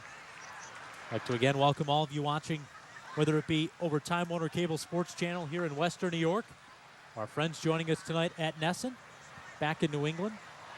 Thanks for making us a part of your night as the count evens up at a ball and a strike on the shortstop Marrero, who's 0 for 3, did reach his last time up on a fielder's choice. Greg Burke works from the stretch at all times. The Submariner on the mound is 1-1. Down and away. Count him over 2 balls and 1 strike. Now, speaking of the New England area, you made your first trip to Fenway Park this year? I did, and I feel I should atone for the Deflategate comment. I'll even it up. We had a blast in Boston, including that inaugural trip to Fenway Park. Took the tour. It was awesome. Counts 2 balls and 1 strike to Marrero as he tops one foul third base side, kind of leaving it 2-2. Had the chance a couple of years ago back in 2012. Bisons played in the Futures at Fenway game. So had a chance to be in the broadcast booth with Ben and Duke when they made the trip in 2012. I've been there a handful of times for a ball game just as a fan. And having been there before and after the renovations at Fenway, they have done a great job with that ballpark. 2-2 pitch, down and away. Count runs full, 3-2. to preserve the history of the park, but yet to make it a fun family atmosphere, a festival like out in Yawkey Way prior to the ball game. Really renovating everything, putting seats up on the Monster. Looking forward. That's one of the things on the bucket list as a sports fan. As the next pitch is chopped to the left side, Jonathan Diaz fields, but he'll drop it and it'll fall in. It'll go as an error, allowing Marrero to reach. One of the rare times we'll see Jonathan Diaz make a mistake, as he just had trouble getting the ball out of his glove on the transfer. So it allows the leadoff man, Marrero, to reach. Yeah, not sure if that one just kind of rolled up his glove or up his hand as he went in to get it, but that is a rare sight. Goes as E6. That's a big runner now leading off this 8th inning. Now Sandy Leon will bat with 1 on and nobody out in a 1-0 ball game. The only run of the game coming back in the 4th. Burke works from the stretch at all times. First pitch. Fastball strike on the inner third, 0-1. And now you see the folks in Chicago trying to emulate what happened at Fenway and Wrigley Field. You've got only a set amount of land. You've got a historic ballpark. How do you make it so that it's like a party atmosphere, all not only inside of Wrigley, but outside on the streets as well, on Addison and Waveland and everything around it, like they've done on Yawkey Way. Of course, the connections with the front office as well. Right. Another throw over. Still nothing doing. Well, one of the parts that me and my family, we love, we took the tour, kind of a behind-the-scenes tour, and make no mistake about it, that tour is going to culminate up on the Green Monster where the seats are, and the whole tour, we got a chance to sit down. Now, the players had come out and were starting to get loose. We were the last tour of the day. That was not a fluke. We planned that. And, boy, just a great ballpark. It really had a good time. The Indians were in town, so had a chance to catch up with Jim Rosenhaus, former play-by-play voice of the Buffalo Bisons, now broadcasting with the Indians. So truly it all came together, and that was one out of 5 great days in Boston. 0-1 the count to Sandy Leon. As Greg Burke just looks him back over to first base, that's Devin Marrero. Did you know that the bar out in center field is actually somewhat of a Buffalo Bills bar? There's a throw over to first. Actually, I did. It's called the Bleacher Bar. Yeah. Now, part of the time we had to kill after the tour before the game started, we had to get something to eat. Went downstairs to the Bleacher, saw a framed Jim Kelly jersey. Yeah. And Bill's Backers Bar. I asked the guy about it. He said, yes, it is. Next pitch is swung on and chopped high in the air on the infield. The shortstop, Jonathan Diaz, is underneath it. He'll make the catch. Devin Marrero had broken towards second trying to steal, but he'll retreat to first on the pop out in the infield. So Leon just getting underneath one for the first out. Retreating back to the bag is Marrero, 1 down, and Carlos Rivero digs in. And I've really stolen your thunder here, but that's okay. That was the end of the discussion of where are we going to eat. Yeah. This is a Bill's Backers Bar. Family, this is where we're eating. And it was a good choice. I've been there for a Bills game. Oh, that is good. Yeah. It was a couple of years ago, but definitely every time I go back to Boston, I have a friend who lives there. So that's steadily in the vacation rotation. I was in Boston last summer. Went to the Bleacher Bar before going to a Red Sox game. That's perfect. Yeah. Yeah, as far as young Derek Allen is concerned, that's the best burger in Boston. Wow. And it's not for a lack of sampling either. You know, he had good choices over those days. Runners off of the pitch. It's swung on and missed. Marrero's down to second base. That'll be a stolen base as the ball went off the shoe tops of Sean Ochinko. So it's 0-1 on Carlos Rivero. And another run, some insurance standing out at second base. Now we talk about how tough it is on the hitters for the delivery and the kind of movement that Burke has on his pitches tonight. And that one, well, it crossed up Sean Ochinko just a little bit. You got a good look there. He peeked a little bit, and the ball slipped out of his glove when he was ready to unleash the throw. Now Greg Burke really trying to bear down with 1 out and 1 out. The 0-1 offering. Swing and a miss. Good slider. Coming back over the middle of the plate for a strike, 0-2.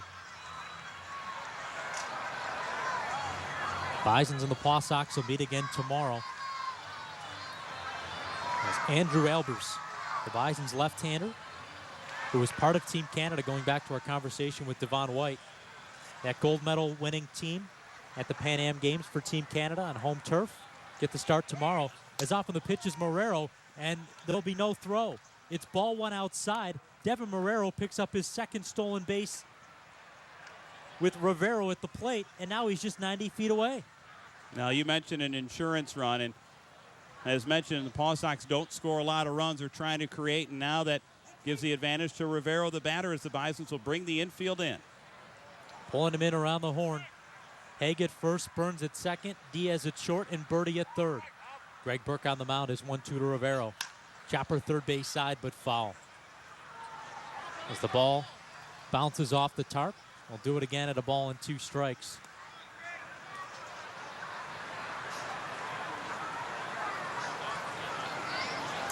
And the Bison's playoff hopes still alive. Need to win some ball games here down the stretch. Only able to take 1 out of 3 in Lehigh Valley. Do not want to start off this 7-game homestand on a losing note. They do have 6 outs to change their luck at the plate. 1-2. Chopper third base side. Scampering back to the bag is Marrero. Birdie looks him back, now throws across to get Rivero 5-3. So that time the infield being drawn in works for the Bisons to their benefit. Now 2 down, the infield can relax. That one was on Birdie in a hurry, but he made a great play and just stared Marrero, who had lost his balance and had to scamper back to the bag. And that's a big play. So now Burke is 2/3 of the way out of it. That's a big run down there at third base. It is, and the only run of the game so far steps into the batter's box in Alan Craig. He doubled off the wall, off the Jeff Manto retired number in left center field. That came back in the 4th inning, his last time he reached base. This time he chops one on the first pitch to the second baseman Burns. Easy 4-3 put out. And despite the leadoff base runner on the air and a pair of stolen bases, we'll head to the bottom of the 8th with Pawtucket still leading by a run.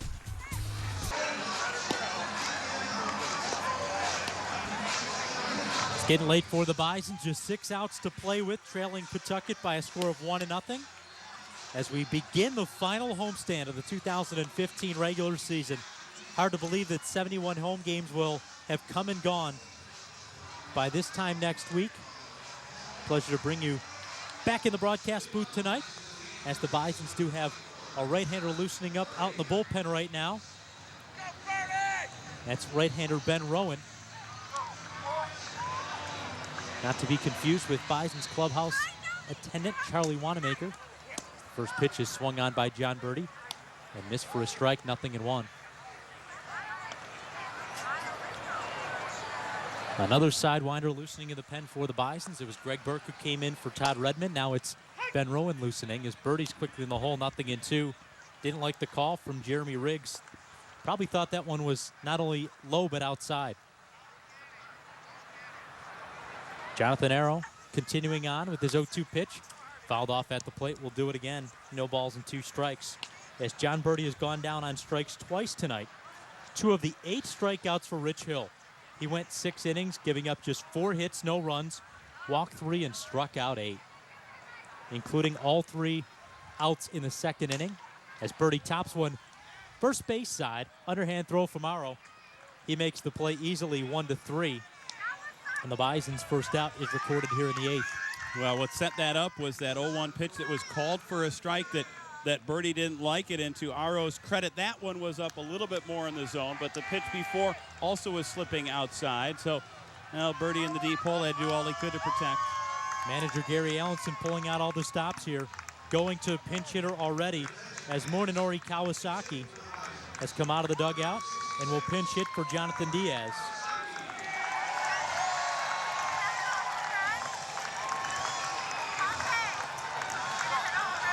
Jonathan Diaz walked and struck out. Now he'll give way to Munenori Kawasaki, who lines the first pitch he sees in right field. Coming in with the headfirst dive is Roof, and he makes the catch on the belly flop. He makes the play.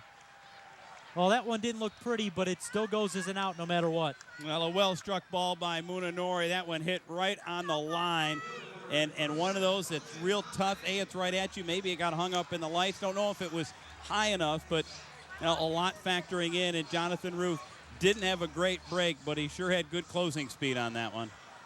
So 2 down and back to the top of the order now in Dalton Pompey. Turning around from the left side, takes a first pitch strike from Morrow. It's 0-1. Now that almost just sums up the Bison's night, doesn't it? Couple of hits, but a ball that probably should have gotten down for a base hit. Instead, stayed up long enough for Jonathan Roof to make the play. As the count will leave it on Dalton Pompey at a ball and a strike.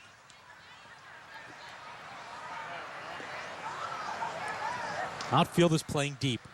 Mike Miller shaded to right center, probably 2 steps from the warning track.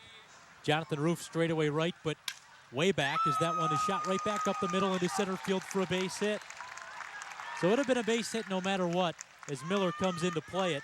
Dalton has his second hit of the night, and the Bisons have them 2-out magic working. Well, that was the ultimate no doubles defense. You talked about it with Miller in center and Roof in right. If a ball had gone over either of their heads, it was a home run. They were just going to make sure that nothing made it to the alley in right center or down the right field line. So now it's Ty Kelly's chance to bat with 2 out, a batter aboard. And again, the right fielder, Jonathan Roof, playing deep in front of the warning track as Kelly goes the other way. Coming in is Marrero. He'll make the catch, and just like that, the Bisons are set aside despite the 2-out base hit. We'll head to the 9th with Buffalo trailing by a run. Fans hoping for something to cheer about as the Bisons head to the 9th inning. They'll do it with their 3rd pitcher of the night. Ben Rowan taking over in the ball game, will make his 17th appearance with Buffalo, looking for his first win. He could pick it up if Buffalo are able to find a way to win this one tonight. The splits are pretty amazing. Lefties are hitting better than 300 against Rowan since being claimed off of waivers from the Cubs. Right-handers hitting less than 100. 091. As a pair of right-handers will bat this inning. Chris Marrero, Marco Hernandez, and Jonathan Roof. 2 out of those 3 are righties, including Marrero. The first pitch is chopped slowly third base side. Birdie has to charge with the glove. Transfer and throw easily in time. 5-3 on the putout as John Birdie makes it look routine down there at third. And maybe that's a part of an infielder's game that gets overlooked. We talk about how fast Birdie is, legging out what would be inning-ending or around the horn double plays. He breaks something out. It's like he was on that baseball in the blink of an eye. That was not an easy play, and he made it look almost routine. Good speed and a good break in the ball. So 1 up and 1 down with Marco Hernandez digging in. You remember that Munenori Kawasaki pinch hit for Jonathan Diaz last half inning as Hernandez takes a called strike, 0-1. Straight up switch as Kawasaki goes to shortstop for Buffalo. So the left side of the diamond has Birdie and Kawasaki now, with Burns and Haig on the right side. 0-1 to Hernandez, chopped slowly towards the mound. Rowan fields, underhand throw, 1-3 on the putout. So a couple of weak ground balls on the infield, thanks to that funky arm angle from Rowan. And out 2 up and 2 down, brings in Jonathan Roof to the plate. And unlike Greg Burke, now Burke is a submariner, no doubt about it. Ben Rowan nearly drags his knuckles along the ground as he comes through with his pitching motion. He is even more demonstrative in his submarine style.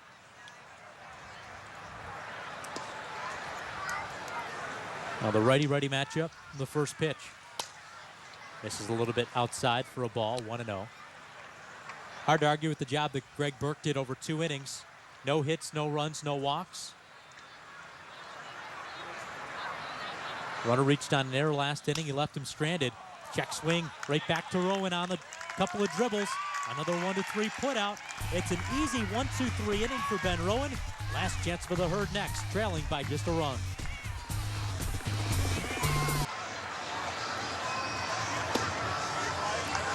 Bottom of the 9th, last chance for the Herd, but your last chance to catch a Friday night bash is tomorrow. Big fireworks show planned on the final Friday night regular season home game for the Bisons. Come down for the happy hour pregame with special craft beer specials in the concourse. Come out for a pregame concert as well, as the Bisons will welcoming Pawtucket for the final time here in downtown Buffalo as part of a Friday night bash. It should be a great time here at more than 14,400 last Friday. Expect that or better tomorrow night. As Ryan Cook tries to close it out, it'll be his first save opportunity here with Pawtucket this season, his 6th appearance overall. All 5 outings coming here in August. He has yet to give up a run. 7 1/3 innings of work. He faces Matt Haig, the league's best hitter, who takes a pitch down and away for a ball, 1-0. Now same as it ever was for Matt Haig. A base hit tonight, keeping the average at 349. Extending his hitting streak to 7 games. Could it be another multi-hit performance? Well, this will be the at-bat. Takes a called strike over the outside edge. It's 1-1. Well, that's a pitch that hitters have not liked all night. But I'll give Jeremy Riggs credit. He has called it a strike all night long. Extending that strike zone for these pitchers. The 1-1. Chopped off the leg of Haig as he goes down in some discomfort. It's a ball and 2 strikes. Voon Chong with 1 foot on the top step of the Bisons dugout. Bisons trainer waiting to see Matt Haig get up. He does have that shin guard on the ankle, but that caught him right on the left instep. He's going to try and walk it off a little bit. Ooh, that stings. Even though you can see the extra little padding down the inside of the leg, it just caught low enough. And it's not like you could see any dirt fly as if maybe it hit the ground first and on the carom maybe softened the blow. No, sirree, that was a direct hit, and they're going to give Matt Haig as much time as he needs, I got to feel. Yeah, Sandy Leone doing Haig a solid here to walk out to the mound, have a quick chat with Ryan Cook, the 3rd pitcher for the Paw Sox tonight. And we talked about at the beginning of the game with the pace of play clock. Again, with a foul ball, that clock is turned off. So a real nice move there by the catcher for the Paw Sox. And he checks in with Matt Haig as he gets back in his defensive position behind home plate. And good sportsmanship all around. As Cook's into the windup with the 1-2. Swing and a miss, strike 3. Haig goes down for the first out of the 9th. The 2nd time Haig is struck out in the ball game. And now with 1 down, it's Alex Hassan. But the good news for the Bisons, the tying run still steps into the batter's box. So Alex Hassan 0 for 3 tonight. Last time up, a little bit of a deflator as he hit into a 5-4-3 double play. Really short-circuited the Bisons' rally as the first pitch is outside for a ball, 1-0. It's the last pitch that Rich Hill threw tonight, and it was his biggest pitch. No doubt about it. The Bisons had a rally. 1-0. Fastball catching the inside corner, kind of leaving up at a ball and a strike.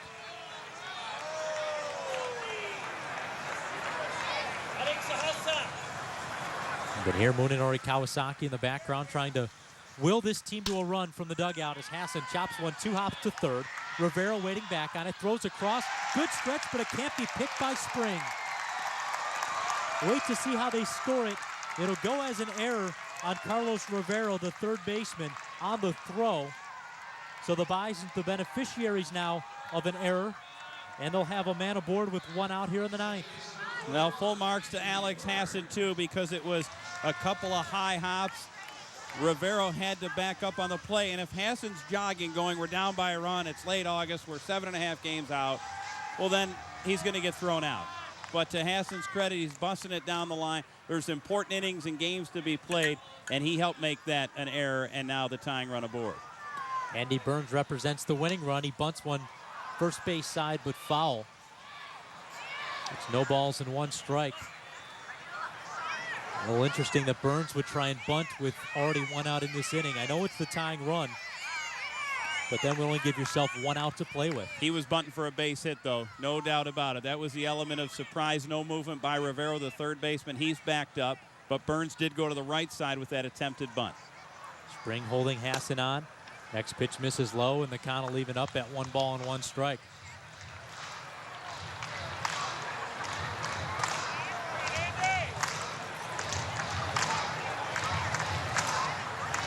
Outfield once again preventing any double that would be hit out its way as the 1-1 is lined. And past the second baseman into right field for a base hit. Sliding into second base is Alex Hassan. Roof nearly got him as Marco Hernandez had that one go past his glove. and the Bisons now have the tying run in scoring position with only one out. Well, that would have been hitting in some real hard luck for Andy Burns, because Hassan, he just had to be sure that I'm not going to get doubled up here and have the game end on a great defensive play. So he didn't freeze on a liner, which you'll hear a lot of times. He took a couple of steps back, and that's what made it such a close play at second base. But good job by Hassan to leg that out, and a very well-hit ball by Burns. The tying run at second, the winning run at first. Hassan is on representing the tying run. Burns, if he scores, he'll win it. With one out, Sean Ochinko bats, 1 for 3 in the game this evening. As Ryan Cook delivers the pitch. Swing and a miss. Fastball blown by the bat at 92 miles an hour. And it's no balls and a strike. Good movement tailing down and in against that right-handed bat of Ochinko. The pause at the shoulders in the 0-1. Misses inside. McConnell leaving up at a ball and a strike. Some good velocity from Ryan Cook, that time missing the corner at 94.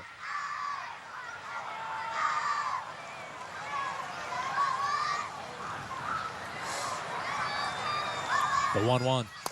Fastball again misses low.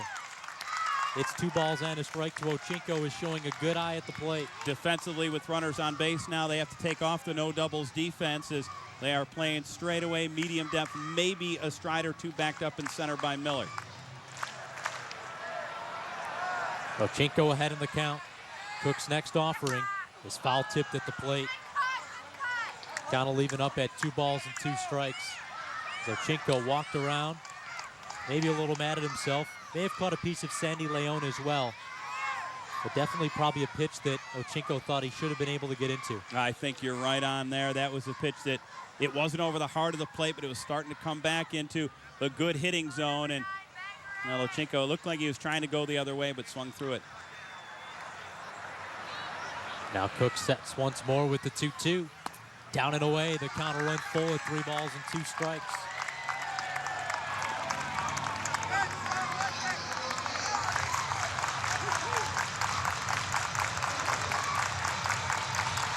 Now the 8,940 in attendance tonight, trying to help the Bisons get this one tied up. The payoff, chop third base side, this could end it. Going to second for 1, the throw on to first, and it's in time. Around the horn, the double play ends the Bison's threat here in the 9th and gives Pawtucket the 1-0 win. Well, a well-pitched ball game all the way around, and strong defense on both sides. But the 2 biggest plays of the night, the around the horn, inning ending, and in this 9th inning, game-ending double play triggered by Rivero at third to Hernandez, who had Andy Burns barreling into him, but he was able to make the turn and get Ochinko at the bag. The Bisons hitting in some tough luck here tonight. Yeah, that's the way it's gone for the Bisons the last handful of ball games, trying to pick up the win and keep the winning streak going after winning last night. Tonight, in front of a crowd of better than 8,900, opening up their final homestand of 2015. And unfortunately, on the wrong end, only 1 run to talk about here tonight. Now the Bisons fall to the Paw Sox in Game 1. Game 2 tomorrow night, as the Bisons and Paw Sox will meet radio only. We thank you for watching our broadcast tonight. For everyone on the crew, my partner Todd Callan, I'm Pat Malacaro. Thanks for watching Bisons Baseball.